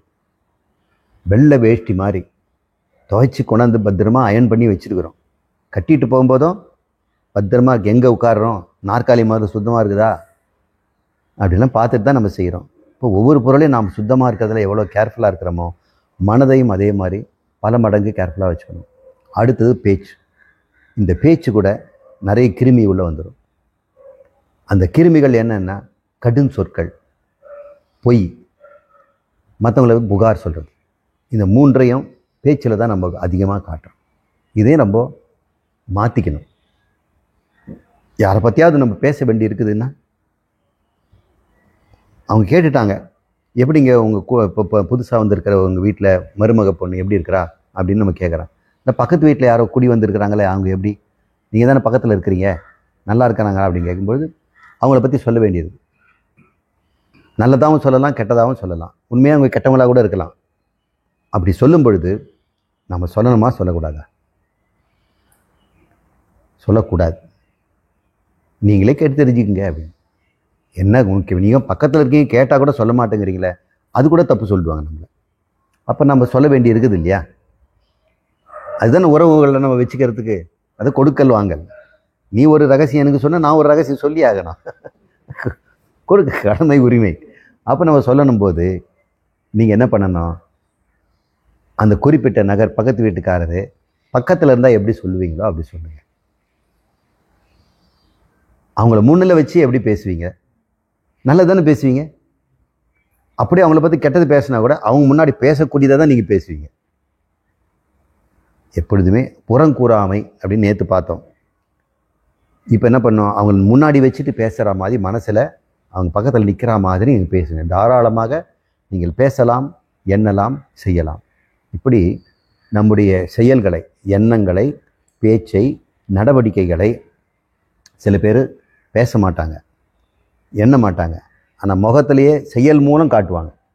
அவை சாதாரண ஆள் இல்லை, செயல் மூலமே நமக்கு எல்லாத்தையும் காட்டுவா. அப்போ நமக்கு குறிப்பறிதல் இருக்குது இல்லை. அவங்க செய்கிறதில் வைக்கிறத துணியை வச்சுக்கிட்டே நம்ம தெரிஞ்சிடலாம். 5 நிமிஷம் லேட்டாக கொடுக்கறதுலேருந்து தெரிஞ்சுக்கலாம். வைக்கிறத டம்ளர் வைக்கிறத துணியிலேருந்து நம்ம கண்டுபிடிக்கலாம். செயலால் கூட நம்ம மனத்தில் பிறரை துன்பம் படுத்துகிறோம். அதுலேயும் பாவ புண்ணியங்களை உண்டாக்கணும். இப்படி எண்ணற்ற பாவ புண்ணியங்களை நாம் மனதாலும் பேச்சாலும் செயலாலும் தான் செய்து கொண்டிருக்கிறோம். அப்போ பாவ புண்ணியம் உண்டு பண்ணாமல் நாம் காரியத்தை செய்யணும்னா என்ன பண்ணுறது அப்படின்னா அது பேர் தமம். தமம்னு பேர். பேச்சை வகைப்படுத்துதல், செயலை நெறிப்படுத்துதல், எண்ணங்களை நல்லதாகவே நினைத்தல், இது பேர் தமம் அப்படின்னு பேர். இது வள்ளுவர் என்ன சொல்றார் பார். இதுக்கு அவர் அடக்கம்னு பேர் வச்சிருக்கிறார்.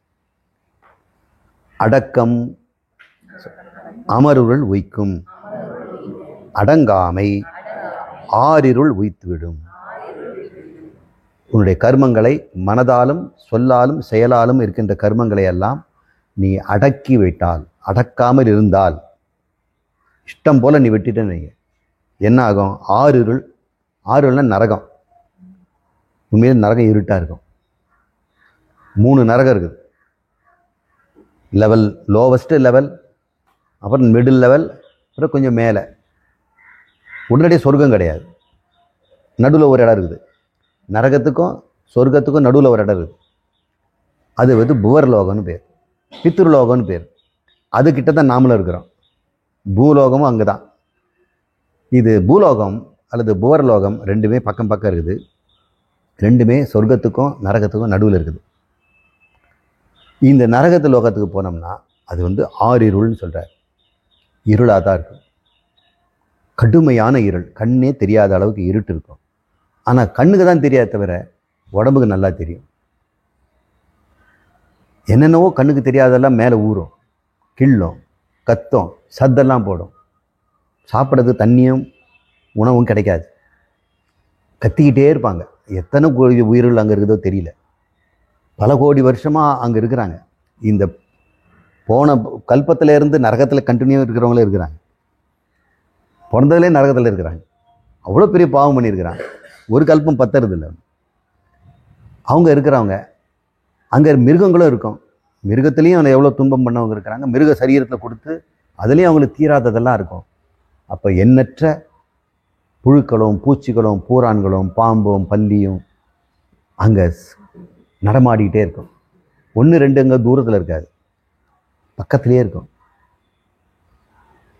பயமாக இருக்குல்ல கேட்க? கண்ணு கரையல் இருக்கும். தரை எப்படி இருக்கும்னு நினைக்கிறீங்க? ஸ்மூத்தாக இருக்காது. கூர்மையான கல்லும் முள்ளும் மேடும் பள்ளங்களும் மதல பாதாளங்களும் இப்படி இருக்கும். கண்ணும் தெரியாது. காரிருள், ஆறிருள் உய்த்து விடும். அதுக்கு மேலே இருக்கிறது கொஞ்சம் மங்கலாக தெரியும். அதாவது பரவாயில்ல, கொஞ்சம் மங்கலாக தெரிஞ்சால் இன்னும் மோசம்.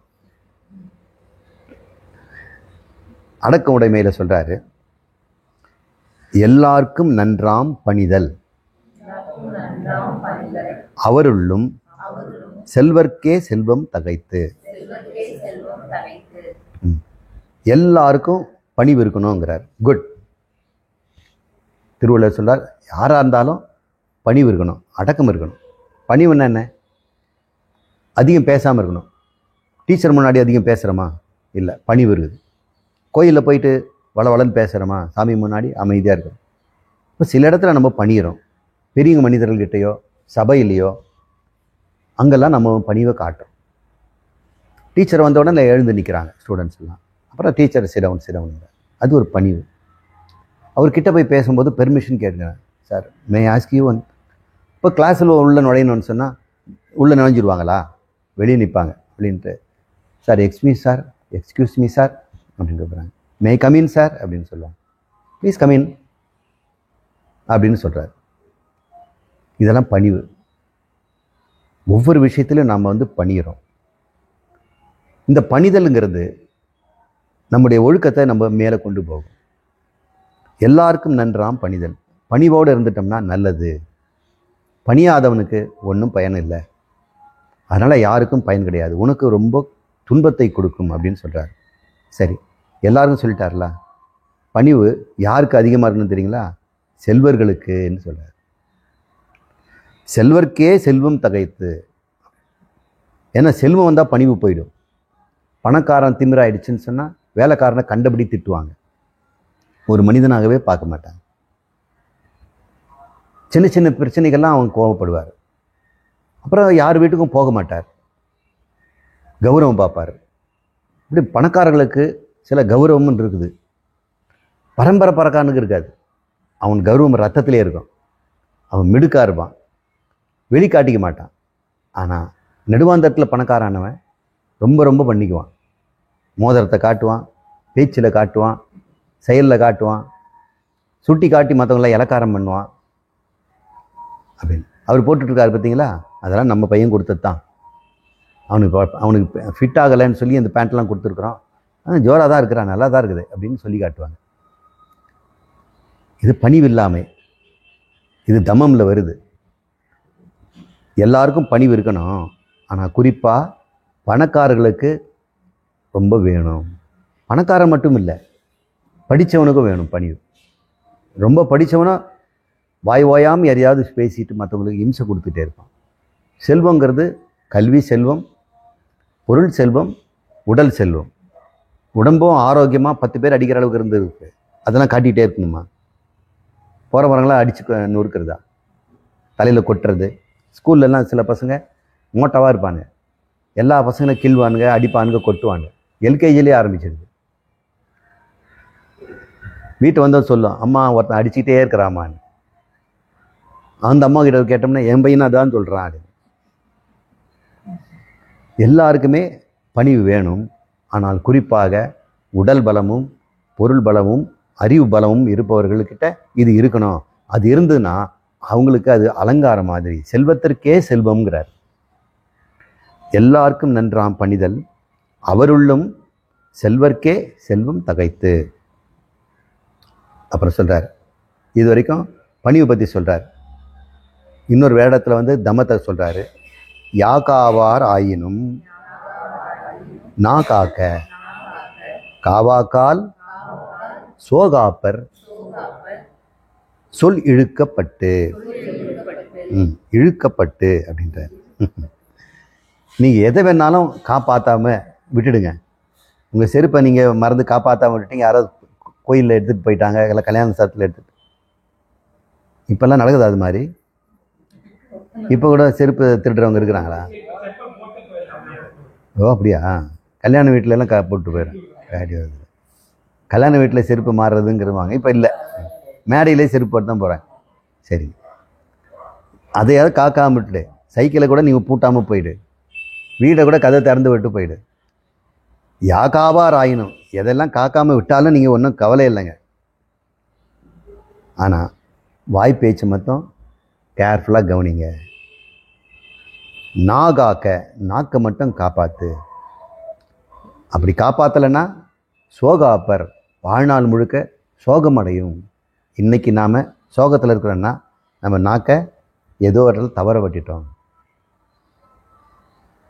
நினச்சி பாருங்கள், இன்றைக்கி நம்ம படுற துன்பங்கள்லாம் அன்றைக்கி இவர் பிடிச்சிருக்குது அப்படின்னு ஒரு கல்யாணம் பண்ணி சொன்னது தானே. இவளை ரொம்ப பிடிச்சிருக்குது அப்படின்னு சொன்னதானே, உன்னையே கட்டிக்கிறேன் அப்படின்னு சொன்ன ஒரு சொல், வாக்கு கொடுத்துட்டோம். இப்போ வாக்குங்கிறது எவ்வளோ ரொம்ப முக்கியம் பாருங்க. என்னங்க அது வாபஸ் வாங்கிக்க முடியுமா? முடியாது.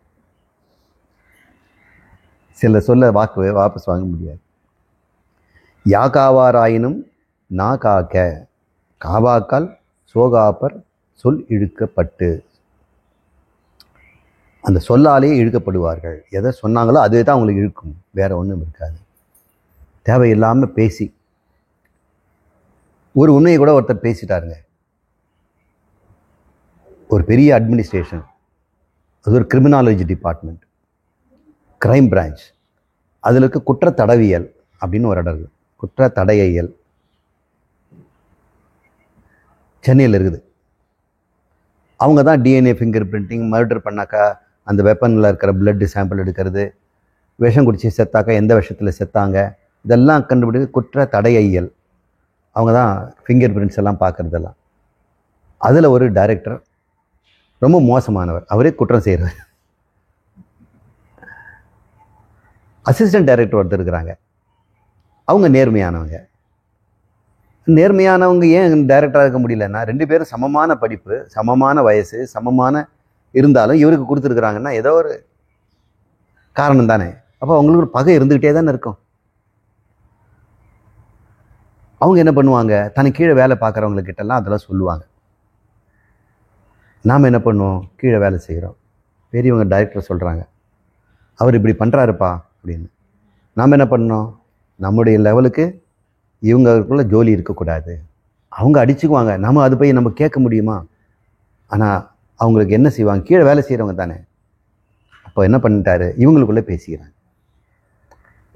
டிஃபன் சாப்பிடும்போது கீழே வேலை செய்கிற பியூனுங்க இவங்கெல்லாம் குமஸ்தாலாம் பேசும்போது அதை ஒருத்தன் கொண்டு போய் அவர்கிட்ட போட்டு கொடுத்தான்.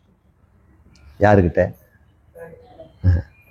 அவர் கவர்மெண்ட்டு சப்ளை பண்ணுற பெட்ரோல் டீசல்லாம் வீட்டுக்கு போட்டுக்கிறாரு, அந்த பில்லை கொண்டாந்து ஜீப்புக்கு போட்டதா சொல்கிறாரு அப்படின்னு இவங்க பேசிக்கிறாங்க. இதை உண்மை சொல்லப்பட்ட உடனே 5 வருஷம் சஸ்பெண்ட் பண்ணி கஷ்டம் கொடுத்துட்டாங்க. அந்த உண்மையை சொன்னதுக்கு உண்மையை கூட நம்ம சொல்லக்கூடாது, நம்ம இடத்த பார்க்கணும். நாம் அந்த ஜட்ஜா, நம்ம போலீஸா, நம்ம நீதிபதியா அல்லது லாயரா, அங்கே நீ பேசலாம். ஆனால் நீ பேசுவதற்கு உனக்கு உரிமை இல்லை. அது உன்னுடைய சுதர்மம் கிடையாது. உன் வேலை உண்டு, நீ ஒன்று. ஆனால் அவங்க சுதர்மத்தை பார்க்கல, இவங்ககிட்ட அந்த சொன்னது தப்பு. அவங்கள பற்றி புகார் பண்ணுற. அப்போ புகார் பண்ணுறது என்ன? நம்ம சொன்னோம் இல்லையா, புறங்கூறுதல். அதே தான் நம்ம பண்ணிட்டோம். இப்போ அந்த டைரக்டரே பக்கத்தில் இருந்து நீ சொல்லியிருப்பியா? அப்படி சொல்ல முடியும்னா சொல்லு. இப்போ நாமும் கூட இந்த புறம் கூறுதல்ங்கிறது எப்பேற்பட்ட ஒரு துன்பத்தை கொடுக்கும் பாருங்க. அது சொல் இழுக்கப்பட்டு நீங்கள் தெரியாமல் நண்பர்களும் கூட சொல்லிட்டோம்னா கூட அது விபரீதத்தில் போய் முடியும். நிறைய பேர் பேச சுதந்திரம் இருக்குதுன்னு சொல்கிறாங்க இந்த காலத்தில். அதில் யூடியூப்லேயோ ஃபேஸ்புக்லேயோ ட்விட்டர்லேயோ அவங்க யாரையோ பற்றி சொல்லிடுறாங்க. அப்புறம் கடைசியில் ஏதாவது பிரான்ச்லேருந்து கைது பண்ணிட்டு போயிடுறாங்க. சொல்லி இழுக்கப்பட்டு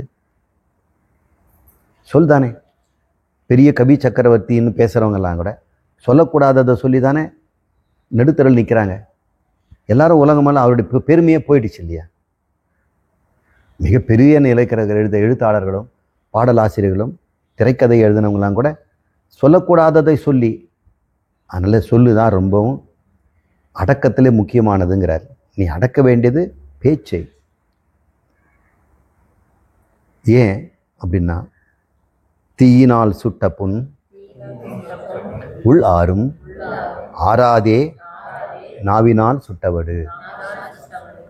ரெண்டு சொல்றார். உடம்பால ஒருத்தருக்கு துன்பம் கொடுக்கலாம், நாக்கால துன்பம் கொடுக்கலாம், மனசால கொடுக்கலாம். இதில் எது ரொம்ப மோசம்? நாக்கால.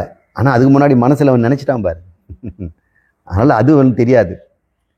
இவர் சொல்கிறாரு, தீயினால் சுட்ட புண். நீ நேரடியாக அவனுக்கு சூடு பண்ணிட்ட உடம்புல. தெரிஞ்சோ பண்ணிடலாம், தெரியாமல் கூட பண்ணிடலாம். குழந்தைகள் கூட நம்ம சூடு வச்சிடுறோம். சில அம்மாக்கள் கோவம் தாங்க முடியாமல், கோவம் தாங்க முடியலன்னா அவங்களுக்கு யாரோ பண்ணுறாங்க, அவங்களுக்கு சூடு வைக்க முடியல. மாமியாருக்கு சூடு வைக்க முடியுமா? மருமகளுக்கு மகளுக்கு வச்சிடுறா, பையனுக்கு வச்சிடுறா. சொல்லுவியா சொல்லுவியா சொல்லுவியா? நீ போய் அந்த பொருளை நீ அவங்ககிட்ட வாங்கலாமா? பரம எதிரிங்களாச்சே. அவங்க கொடுத்தான்னு சாப்பிட்டு நிற்கிற. அந்த குழந்தைக்கு என்ன பசிக்குதுன்னு சாப்பிட போச்சு, அவங்க வீட்டில் நீ சாப்பிட்ருக்கூடாது அப்படின்னு சொல்லி வாங்குவியா? என் மேலே கொடுத்தா வாங்குவியா? வாங்குவியான்னு கையில் அடிக்கிறாங்க. இந்த கை தான் நான் வாங்கிச்சின்னு சூடு போடுறாங்க. நான் பார்த்துருக்குறேன் குழந்தைங்களுக்கு.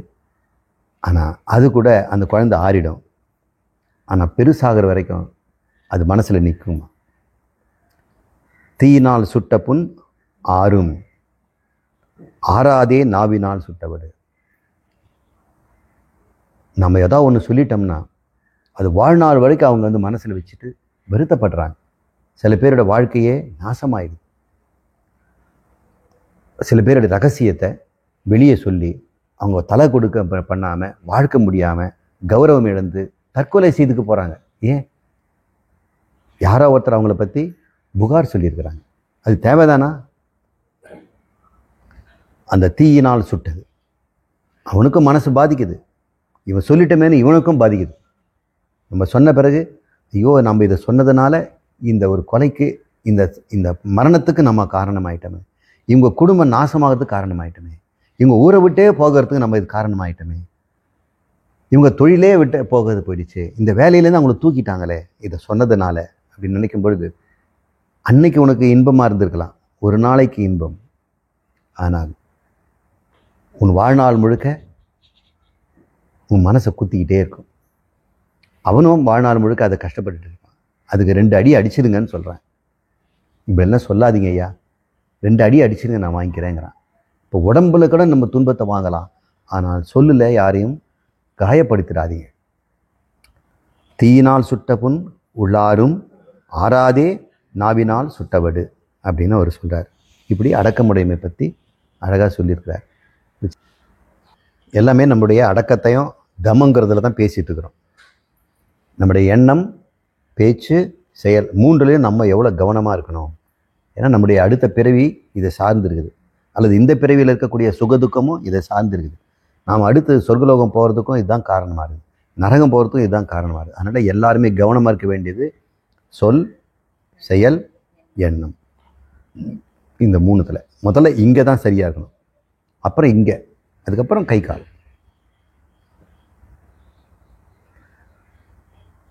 66வது அதிகாரம் வினை தூய்மை. அந்த செயலில் ஒரு தூய்மை இருக்கட்டும்ங்கிறார். செயலில் தூய்மை என்ன அர்த்தம்? பேச்சில் தூய்மை, செய்வதில் தூய்மை, எண்ணுவதில் தூய்மை. அப்போ தூய்மையான எண்ணம் இருக்கணும். அது என்னன்னு சொல்கிறார். இடுக்கண் படினும் இழிவந்த செய்யார் நடுக்கற்ற காட்சியவர். நடுக்கற்ற காட்சியவர் அப்படின்னு சொல்கிறாங்கன்னா தடுமாறாத உள்ளமுடையவர்கள். தடுமாறாதன்னா, தடுமாறுதல்னா என்ன? இந்த உள்ளம் எங்கே தடுமாறுதுன்னா மேடு பள்ளத்தில் வந்து தடுமாறுவோம் இல்லை? ஏன் இங்கே தடுமாறிட்டான்னா, ஒரு பள்ளமாக இருந்து சார் நான் தடுமாறிட்டேன், மேடு பாக்கில் ஏறிட்டேன். இப்போ மேடு பள்ளங்கள் தான் நம்மளை தடுமாற வைக்குது. உள்ளத்துக்கு எங்கே தடுமாற்றம் வருது? உள்ளத்தில் ஏதோ மேடு பள்ளம் இருக்கணும் இல்லையா? அந்த மேடு பள்ளம் பேர் தான் விருப்பு வெறுப்பு. இந்த விருப்பு வெறுப்புங்கிற ரெண்டு மேடும் பள்ளமும் நம்ம சீர்மையாக நடக்க விட மாட்டேங்க. நம்ம எண்ணம் சீராக நடக்க மாட்டேங்க. உன்னை பற்றி இன்னும் நினைக்கணும்னா, ஒரு வெறுப்பு வந்துடுச்சுன்னா அந்த எண்ணமும் கெட்டு போயிடுது. விருப்பு வந்தாலும் அது கெட்டு போயிடும். சில பேர் அதிக ஆசையினால, விருப்பத்தினால எண்ணக்கூடாததை எண்ணிடுறாங்க. சில பேர் வெறுப்பில் எண்ணக்கூடாததை எண்ணிடுறாங்க. எண்ணி முடித்த உடனே பேசக்கூடாததை பேசிடுறாங்க, பேச வேண்டியதை பேசாமல் விட்டுடுறாங்க. அப்படி இருக்கலாம் இல்லை? அப்புறம் செய்யக்கூடாததை செய்துடுறாங்க, செய்ய வேண்டியதும் செய்யாமல் விட்டுடுறாங்க. இதெல்லாமே பாவங்களில் போய் முடியுது. அது கடைசியில் துக்கத்தில் போய் முடியுது. இந்த துக்கம் எப்போ வரும்? அடுத்த பிறவியில் கிடைக்கும். இப்படி சொல்கிறாரு. அதனால் எவ்வளவு இடுக்கண் படினும், நெருக்கடி வந்தாலும் சரி, வாழ்க்கையில் எப்படிப்பட்ட நெருக்கடி, ஏன்னா ஒவ்வொருத்தருக்கும் வர நெருக்கடிகளை சொல்லவே முடியலைங்க. நாமெல்லாம் அந்த இடத்துல இருந்தோம்னா செத்து போயிடுவோம், வாழ முடியாமல் கஷ்டப்படுவோம், தூக்கம் இல்லாமல் இருப்போம், சாப்பிடக்கூட முடியாமல் இருக்கும். அப்படிப்பட்ட நெருக்கடியில் வாழறவங்கள கண்கூட நம்ம பார்க்குறோம். அரசியல் இருக்கவங்களும் அதிகாரத்தில் இருக்கிறவங்களும் எவ்வளோ நெருக்கடியில் இருக்காங்க தெரியுங்களா? டாக்டருங்க எவ்வளோ நெருக்கடியில் இருக்கிறாங்களா? நம்ம நினைக்கிற டாக்டருங்கெல்லாம் ரொம்ப பணம் சம்பாதிக்கிறாங்க. அவங்க ஒரு ஆப்ரேஷன் பண்ணுறதுக்கோ, உயிரை காப்பாற்ற பொழுதும் நர்ஸுங்க வேலை எவ்வளோ கஷ்டம் தெரியுங்களா? ராத்திரி முழுக்க வேலை செய்யணும். ஒருத்தர் இரும்பிக்கிட்டே இருப்பார், ஒரு வாந்தி எடுத்துகிட்டு இருப்பார், ஒருத்தருக்கு திடீர்னு பிளட் ப்ரெஷர் குறைஞ்சிடும், சில பேர் மூர்ச்சையெல்லாம் போடும். என்ன செய்யணும்னு அவங்க தான் பார்க்குறாங்க. இது வந்திருக்கும். சில பேர் பொருளாதார நெருக்கடி, சமாளிக்கவே முடியல. நாளைக்கு சமாளிக்கணுங்கிறதுக்காக இன்றைக்கி ஏதாவது கடன் வாங்க வேண்டியது. இந்த கடனுக்கு வாங்கின உடனே அது இன்னொரு கடனை அடைக்க முடியாமல் பெரிய கடனாக போகுது. இப்போ பொருளாதார நெருக்கடி, ஆரோக்கிய நெருக்கடி, உறவுகிட்ட இந்த மன முறிவுகள், கோச்சிட்டு போகிறது, கயமை பண்ணி ஏமாத்திடுறாங்க, கட்டி கொடு இடத்துல பெண்ணை துரத்தி அமைச்சிடுறாங்க, நகையெல்லாம் பிடுங்கிட்டு அனுப்புகிறாங்க, அவதூறாக பேசி அனுப்புகிறாங்க. இந்த இடத்துல ஒருத்தனுக்கு எப்படிப்பட்ட நெருக்கடி இருக்குன்னு யோசனை பண்ணி பாருங்கள். இதெல்லாம் சம்சாரிகளுக்கு அன்றாட வாழ்க்கையில் இருக்கிற நெருக்கடிகள். நான் கண்கூட பார்க்கிறேன். அது பேர் இடுக்கண்கிறார். அப்படி வந்தாலும் நடுக்கற்ற காட்சியவர் சொல்லக்கூடிய தடுமாறாத உள்ளம் இருக்குது இல்லை, அவங்க எப்படி இருப்பாங்கன்னா, இழிவந்த செய்யார், கீழான வேலைக்கு இறங்கவே மாட்டாங்களாம். எந்த விதமான கீழ்த்தரமான வேலையும், கீழ்த்தரமான பேச்சு, கீழ்த்தரமான நடவடிக்கை, கீழ்த்தரமான எண்ணம் கூட வராது அப்படின்னு சொல்கிறார். யாருக்கு? நடுக்கற்ற காட்சியவர். நடுக்கம், தடுமாற்றம் இல்லாமல் பார்க்கக்கூடியவர்கள். இப்போ நாமெல்லாம் எப்படி பார்க்குறோம் அந்த உலகத்தைன்னா, தடுமாற்றத்தோடு பார்க்குறோம். பிரியம் வந்துடுச்சுன்னா சிலதெல்லாம் பேச வேண்டியதெல்லாம் பேசிடுறோம், வெறுப்பு வந்ததெல்லாம் பேசக்கூடாதது பேசிடுறோம். பிரியம் வந்ததுனால தானே சிலதெல்லாம் நம்ம ஒத்துக்கிட்டோம், அப்புறம் தானே துன்பம் வந்தது. வெறுப்பு வந்ததுனால சிலதை செய்யாமல் விட்டோம், அதனாலே பிரச்சனை வருது. இப்போ எல்லா பிரச்சனை காரணம் நம்ம மனசில் இருக்கக்கூடிய விருப்பும் வெறுப்பும், அதுதான் நடுக்கம்னு சொல்கிறார். இந்த நடுக்கம் இல்லாத காட்சி இருக்கவனுக்கு எப்படி இருக்குவாங்க? இந்த உலகம் நேற்று சொன்னேன் அழகாக இருக்கும்னு சொன்னேன். எவன் மனசில் ஒருத்தனுக்கு விருப்பம் இல்லையோ அந்த உலகம் சப்புன்னு இருக்குமா? விருப்பம் இல்லை பார்த்தா தானே ஒரு இனிக்கா அந்த வாழ்க்கை. வெறுப்போடு இருந்தால் தானே சுவாரஸ்யமாக இருக்கும். நாளத்தில் சண்டை பிடிக்கலாம். இந்த மனசு சுவாரஸ்யமாக இருக்கணும்னா விருப்ப வெறுப்பு இருக்கணும்னு நினைக்குது. விருப்ப வெறுப்பு இல்லாமல் வாழ்ந்திருந்தா முனிவர் மாதிரி இந்த சுவாமி மாதிரி இருந்தோம்னா சப்புன்னு இருக்கும் வாழ்க்கை. பாவம், என்ன பாவம் செய்தாரோ இப்படி சப்புன்னு இருக்கிறாரு. நம்மளை மாதிரி கண்டபடி பேசியாவது சந்தோஷப்படுத்தலாம். இவர் எந்நேரமும் பாட்டு பாடுறாரு, சாமி கும்பிடுறாரு. இந்த வாழ்க்கையில் நமக்கு வேண்டாம்ப்பா அப்படி சொல்லிடாதீங்க. எப்போ ஒருத்தனுக்கு மனசுக்குள்ள விருப்ப வெறுப்பு இல்லையோ அவன் வாழ்க்கையை சப்புன்னு போயிடுச்சுன்னு நினச்சி தான் யாரும் இந்த துறவரத்துக்கு வர்றதில்லை, இந்த ஆன்மீகத்துக்கு வரமாட்டேங்கிறாங்க. உண்மையிலேயே இந்த விருப்ப வெறுப்பு மனசுலேருந்து போயிடுச்சுன்னா இந்த உலகம் பல மடங்கு அழகாக இருக்கும், பல மடங்கு ஆனந்தமாக இருக்கிறோம். நீங்கள் சாப்பிட்ற ஒவ்வொரு பொருளும் விருப்ப வெறுப்போடு சாப்பிட்ட பலாப்பழமோ விருப்ப வெறுப்பு இல்லாமல் சாப்பிட்ற பலாப்பழமோ எப்படி இருக்குன்னு தெரியுங்களா? விருப்ப வெறுப்பு இல்லாமல் சாப்பிட்ற பழம் தேவாமிர்தமாக இருக்கும். விருப்ப வெறுப்போடு சேர்ந்தோம்னாக்கா இது தீந்துருமேன்னு ஒரு பயம் இருக்கும். இவ்வளோ காசு கொடுத்து வாங்கியிருக்கிறாங்கன்னு செய்யும். என்ன இது சப்புன்னு இருக்குதேன்னு சொல்லுவாங்க, இந்த சொலை சரியில்லைன்னு. இதை யாராவது கேட்டுடுவாங்களோன்னு சொல்லி பதுக்கி வைக்கிறது. இப்படி பலாப்பழம்னு நீங்கள் வேற நினச்சிங்க, பலானதெல்லாம் கூட இருக்குது. எப்பொழுதுமே மனசில் விருப்ப வெறுப்பு இல்லாமல் இருக்கிறது பேர் நடுக்கற்ற காட்சி, தெளிவான பார்வை. இப்போ நீங்கள் ஒவ்வொரு பொருளும் பேசும்போதும் எண்ணும் பொழுதும் செய்யும் பொழுதும் ராகத்வேஷம் உள்ள வருதா, விருப்ப வெறுப்பில் செய்கிறனா இல்லை சமநிலையில் செய்கிறனா அப்படின்பா. சமநிலையில் செய்துட்டோம்னா நமக்கும் நல்லது, உலகத்துக்கும் நல்லது. நமக்கு முதல்ல ரொம்ப நல்லது, எனக்கு எல்லாமே அழகாக இருக்கும். இன்னொன்று சொல்கிறார், இந்த நெருக்கடி பற்றி சொன்னார்ல, இங்கே இன்னொரு நெருக்கடியை சொல்கிறார். ஈன்றால் பசி காண்பான் ஆயினும் செய்யற்க சான்றோர் பழிக்கும் வினை. நெருக்கடி பற்றி சொன்னேன். இங்கே பெரிய நெருக்கடி. ஈன்றால் பசி காண், பெத்தவ பசியோடு இருக்கிறாளாம். அது பெரிய துன்பம், நெருக்கடின்னு வள்ளுவர் சொல்கிறாரு. நமக்கு உலகத்தில் அது ஒரு நெருக்கடியாக தெரியல. நிறைய பேர் பெற்றவங்களுக்கு சோறு போடாமல் தான் இருக்கிறாங்க. ஒரு தாய் வயோதிகம், கால் முடங்கி போச்சு, எழுந்து நடக்க முடியல, டயப்பர் கட்டியிருக்கிறாங்க. இப்போல்லாம் டயப்பர் கட்டுற முறை அந்த காலத்தில் இருக்காது, இப்போ அது கட்டியிருக்கிறாங்க. அவங்க மெல்லிசா ஆயிட்டாங்க. அவன் வளர்க்குறவன் பையன் வீட்டில் தான் இருக்கிறாங்க. பெத்த பொண்ணுங்கள்லாம் வருது, அம்மா இப்படி இருக்கிறாங்களே, ஏதோ வாசி கொடுத்தீங்களா அப்படின்னு அவங்க பெண்ணுங்க அவங்க வீட்டிலேருந்து வரும்பொழுது உப்பிட்டு வடை அவங்களுக்கு பிடிச்சதுன்னு சொல்லி ஏதோ கொண்டு வந்து கொடுக்குறாங்க. அந்த மருமகள் பார்க்குறா, இவங்கெல்லாம் வந்துடுவாளுங்க, மகளுங்கள்லாம் வாய்க்கு ருசியாக கொடுத்துட்டு போயிடுவாங்க. அப்புறம் யார் அதுக்கு வழிச்சு எடுக்கிறது? அவங்க சாப்பாடு கொடுக்க மாட்டாங்கிறாங்க. ஏன்னா 2 நாள் 3 நாளைக்கு ஒரு தடவை போனாதான் அந்த டயப்பர் மாற்றுறது இவங்களுக்கு சுலபமா. அப்போது அந்த மகள் வரும்பொழுது ஈன்றால் பசியை பார்க்கும் பொழுது அவங்க மறுபடியும் பார்க்குறாங்க, கண்ணில் தண்ணியாக கொட்டுது. ஏதாவது கொடுப்பாளான்ட்டு அவங்க பார்த்துருவாங்க, அவங்க போன பிறகு கொடு அப்படின்னு ஜாடமாடையாக பேசுகிறாங்க. அந்த சத்தம் கூட கேட்டுரும் அவங்களுக்கு. மனசு எப்படி இருக்கும்?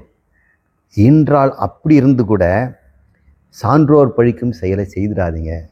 அந்த மகள்கள் ஒவ்வொருத்தரும் அந்த அம்மா பார்த்துட்டு போவாங்க. அந்த வீட்டில் மருமகள் அவள் பார்த்துக்கிட்டே இருப்பாள்.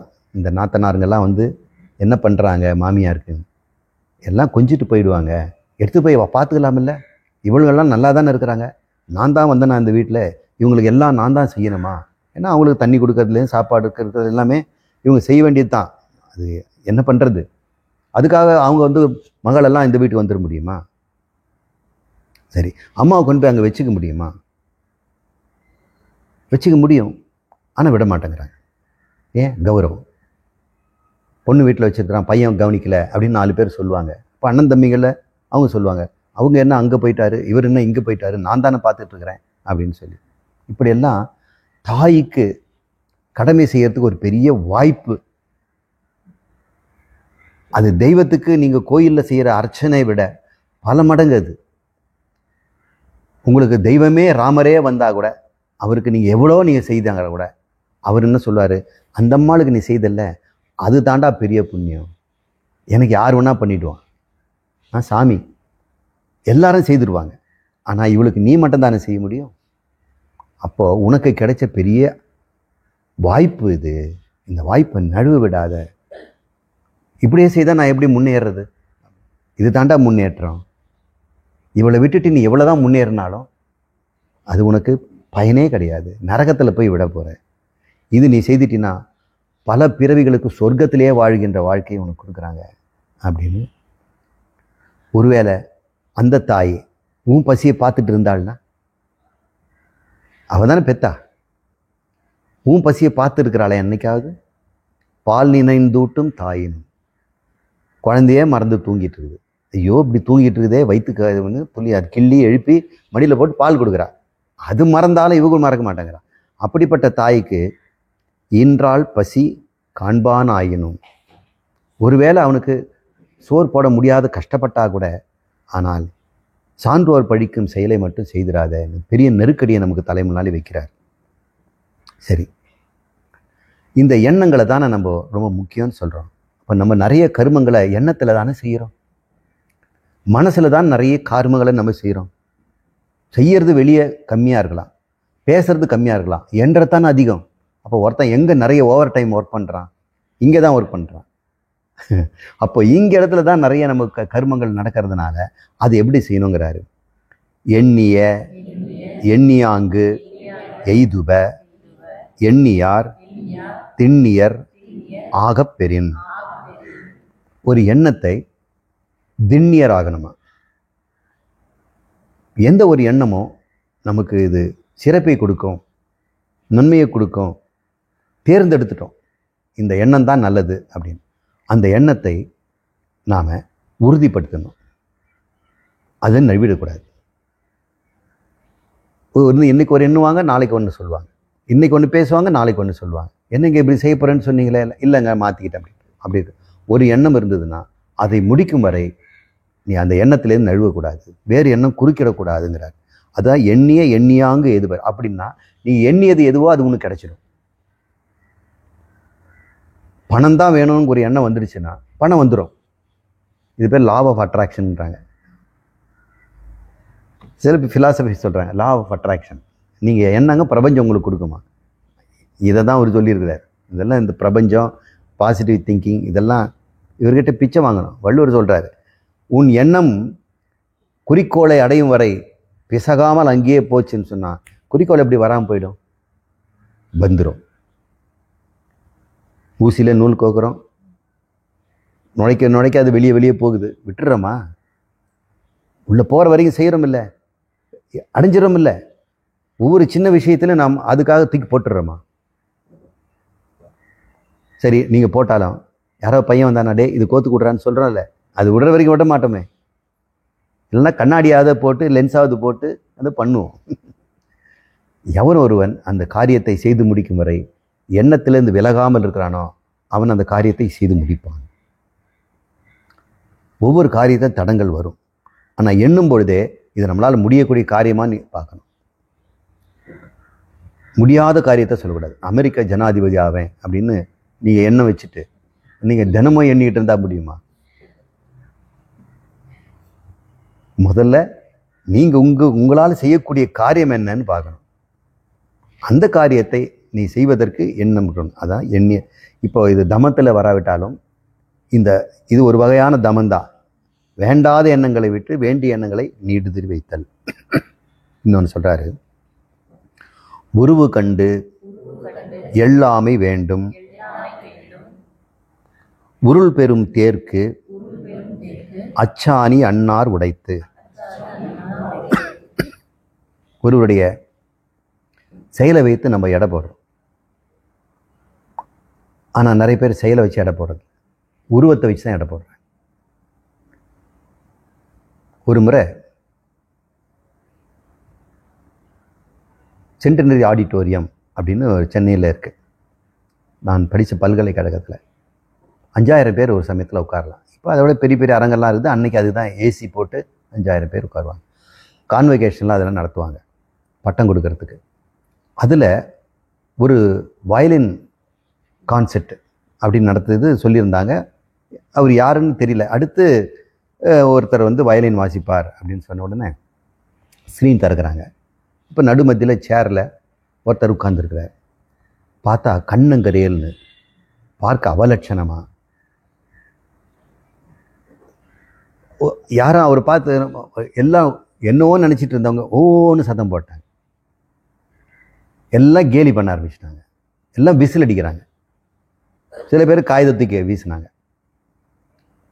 அந்த உருவத்தை பார்த்து அப்படி அவங்க சொல்லிட்டாங்க. கொஞ்ச நேரம் அமைதி, கொஞ்ச நேரம் அடங்கிட்டாங்க. அடங்கிட்ட பிறகு அவர் போகவே இல்லை. எழுந்தார், வயலின் எடுத்தார், பேசவே இல்லை. லேடீஸ் அண்ட் ஜென்டில்மேன் அப்படின்னு வயலினில் சொன்னார். வயலினில் வந்து அந்த குரல் அப்படி கேட்குது, லேடீஸ் அண்ட் ஜென்டில்மேன் அப்படின்னு சொன்ன உடனே அப்படியே மெய்சில் இருக்குது. உருவத்தை பார்த்து நம்ம எண்ணிட்டோம், ஆனால் செயல் எப்படி இருக்குது பார்த்தீங்களா? உருவு கண்டு எல்லாமே வேண்டும், இவன் இதை செய்ய மாட்டான், இவனை பார்த்தா இப்படி இருக்குது அப்படின்னு உருவத்தை பற்றி நீங்கள் யாரும் சொல்லிடாதீங்க. கருப்பாக இருக்கிறாங்க, நெருப்புறாங்க, இந்த ஜாதி அந்த ஜாதின்னு உருவத்தை பார்த்து சொல்லிடாதீங்க. உருள் பெரும் தேருக்கு, பெரிய தேர், திருவாரூர் தேர்வோ அல்லது பூரி ஜெகநாத் தேர் இருக்கிறதுல பெருசு ஜெகநாத் தேர் தான். அந்த தேர் உருண்டு போகுது. அது பெரிய சக்கரங்கள் இருக்குது, 1000 பேர் இழுக்கிறாங்க. ஆனால் அதுக்கு ஒரு அச்சாணி தேவைப்படுது பார்த்தீங்களா? அது எவ்வளோ சின்னது, அதை பிடிங்கிடுங்க. அதனால் நீங்கள் உங்களை பார்த்து நான் இவ்வளவு தானே நினச்சிடாதீங்க. இந்த உலகம் பெருசாக இருக்கலாம், பெரிய பண்டிதர்கள் இருக்கலாம், பெரிய பணக்காரர்கள் இருக்கலாம், சொந்தக்காரங்களெல்லாம் என்ன வேணால் நம்மளை வந்து பேசலாம், இலக்காரமாக பேசலாம். ஆனாலும் நானும் ஒரு அச்சாணி, எனக்கும் ஒரு முக்கியமான பங்கு இருக்குது இந்த உலகத்தில். ஆண்டவன் என்னை ஏதோ ஒரு செய்யறதுக்காக அமைச்சிருக்கிறான். அதெல்லாம் நீங்கள் பண்ணிகிட்டு இருக்கீங்க. உங்களை பார்த்தா உலகம் சொல்லலாம், கேலி பண்ணலாம். ஆனாலும் நீ ஒரு உருள் பெரும் தேருக்கு, உருண்டு செல்கின்ற பெரிய தேருக்கு அச்சாணி அன்னார் உடைத்து. அந்த அச்சாணி எவ்வளோ சின்னதோ அது மாதிரி இவர் சின்னதாக இருந்தால் கூட அது பெரிய மகத்துவமான ஒரு புனித செயலுக்கு நம்ம பிறந்திருக்கிறோம். அதை நம்ம புரிஞ்சுக்குங்க.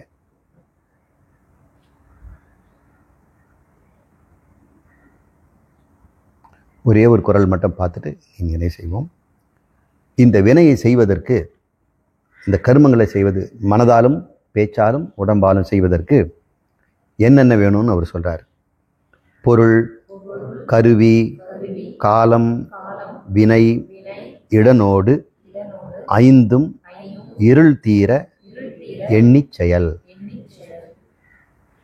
எந்த எண்ணமாக இருந்தாலும், எந்த பேச்சாக இருந்தாலும், எந்த செயலாக இருந்தாலும், இந்த 3ஐயும் ஞாபகம் வச்சுக்கோங்க. அதை சரியான இடம் பார்த்து பேசணும். சரியான காலம் பார்த்து பேசணும். சரியான கருவியை பயன்படுத்தணும். நீங்கள் பேசுகிறீங்களா, டெலிஃபோனில் பேசுகிறீங்க, நேரடியாக பேசுகிறீங்களா, இன்னொருத்தர் மூலம் பேசுகிறீங்க, அந்த கருவி இருக்குதுல்ல, அது மிஸ்டேக் பண்ணிவிடும். இல்லை, சரியான நேரம் தான்.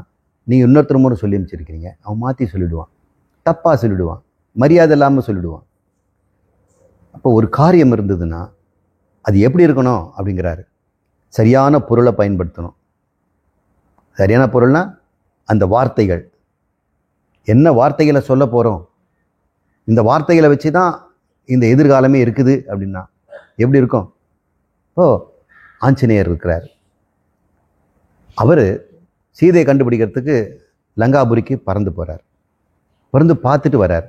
இங்கே ராமர் போனா என்னாச்சுன்னு ஒரு கவலையில் இருக்கிறார். லக்ஷ்மணன் வந்து, அண்ணா வந்துடுவாருங்க, நான் கவலைப்படாதீங்க அப்படின்னு சொல்கிறார். விபீஷணெல்லாம் கூட இருக்கிறாங்க. எல்லாரும் சொல்கிறாங்க. எல்லாரும் விழி மேலே காத்துட்ருக்காங்க. அப்போது ஆஞ்சநேயர் சொல்லணும், முதல் வார்த்தை என்ன சொல்லணும்? சீதைக்கு அப்படின்னு சொல்லணும். என்னாச்சு சீதைக்கு? கொண்டுட்டானா அப்படின்னு பயந்துருவாங்கல்ல. அதனால் எல்லாம் இவங்க எதிர்பார்த்துக்கிறது என்ன? சீதை இருக்கிறாளா, எப்படி இருக்கிறாங்க? கண்டேன் சீதையை. எவ்வளோ 2 வார்த்தை தான் சொன்னார். சீதையை பார்த்துட்டேன் அப்படின்னா அப்பா எப்படியா மீட்டுடலாம். இப்போ கண்டேன் சீதையேன்னு சந்தோஷமாக சொல்கிற முகத்திலிருந்தே நமக்கு எவ்வளோ விஷயத்தை அவர் சொல்லிடுறாரு. அதில் கொஞ்சம் அங்கே போனேன்னா அங்கே நிறைய அரக்கிகள் இருந்தாங்க. ஐயோ, இப்போ இவனுக்கே இவ்வளோ கஷ்டம்னா இப்போ எப்படி இந்த கதையை சொல்லக்கூடாது இல்லை? அதனால் அவர் பேர் சொல்லின் செல்வர். அவர் நவ வியாக்கரண பண்டிதர்னு பேர். ஆஞ்சநேயருக்கு பேர் நவ வியாக்கரண பண்டிதர். 9 இலக்கணம் படித்து வரான். இந்த சமஸ்கிருத பேச்சு இருக்குது, அன்னைக்கால சமஸ்கிருதம் பேசினாங்க. அதுக்கு நமக்கு தெரிஞ்ச பாணினி இலக்கியம் தான் இருக்குது. ஐந்திரம்னு ஒன்று இருக்குதான். இந்திரன் கூட எழுதியிருக்கிறான் இலக்கணம். அதனால் ஐந்திரம்னு பேர், இந்திரன் எழுதுனதுனால. இப்படி 9 இலக்கணங்கள் சரித்திரத்தில் இருக்குதான். அந்த 9 இலக்கணத்தையும் அறிந்தவனா ஆஞ்சநேயர். நம்ம குரங்குன்னு நினச்சிட்டு இருக்கிறோம். பேச்சில் இலக்கணத்தில் அவனை மீற முடியாதுன்னு சொல்கிறாங்க.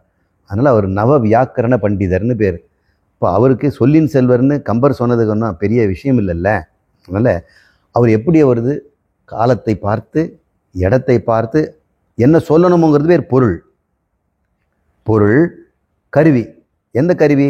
டெலிஃபோனில் சொல்ல போறியா, வாட்ஸ்அப்பில் சொல்ல போறியா, நாக்கில் சொல்ல போறியா, மெசேஜில் சொல்ல போறியா, இல்லை மொட்டை கடிதாசில் சொல்ல போறியா? இதெல்லாம் கருவி.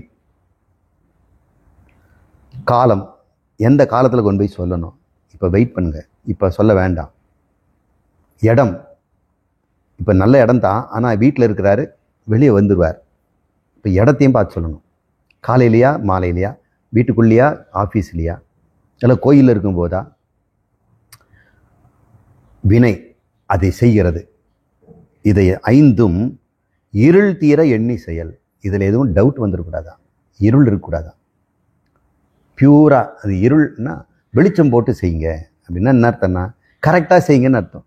இருள்னா சொதப்பல் வேண்டாம், டைமை மாற்றிடாதீங்க, இடத்த மாற்றிடாதீங்க, பொருளை மாற்றிடாதீங்க, கருவியை மாற்றிடாதீங்க இப்படின்னு பொருள், கருவி, காலம், வினை, இடனோடு 5ம் இருள் தீர எண்ணி செயல். இதுக்கு மேலே திருக்குறளில் நம்ம படிக்கிறது ஒன்றுமே இல்லை. நம்ம காரியத்தை, கடமையை வாழ்ந்து பாவ புண்ணியத்தை நாம் தள்ளி போட்டுட்டு இருக்கிற பாவ புண்ணியத்தை அனுபவிச்சுட்டு இனிமேல் பாவ புண்ணியம் செய்யாமல் மோட்ச கதிக்கு போய் அல்லது புண்ணியத்தை மட்டுமே செய்து சொர்க்கத்துக்கு போயிட்டு வாழ்கின்ற வழியை நம்ம காட்டி கொடுத்துட்டார். திருக்குறளில் இன்னும் நிறைய அதிகாரம் இருக்குது, அதெல்லாம் அமைச்சு இன்பத்து பால் அதெல்லாம் இருக்குது. நமக்கு வேண்டியது வாழ்க்கைக்கு இது போதும். அதனால் திருக்குறள் உரையை நாம் இன்றோடு பூர்த்தி செய்வோம். அடுத்த வாரத்துலேருந்து கந்தர் அனுபூதி அப்படின்னு 52 பாடல்கள் இருக்குது, அருணகிரிநாதர் எழுதுந்து. அதை ஒன்று ஒன்றாக நாம் பார்ப்போம். ஓம் பூர்ணமத பூர்ணமிதம் பூர்ணாத் பூர்ணமுதச்யதே பூர்ணஸ்ய பூர்ணம் ஆதாய பூர்ணம் ஏவா வசிஷ்யதே. ஓம் சாந்தி சாந்தி சாந்தி. ஹரிஹி ஓம். ஸ்ரீ குருப்யோ நம. ஹரிஹி ஓம்.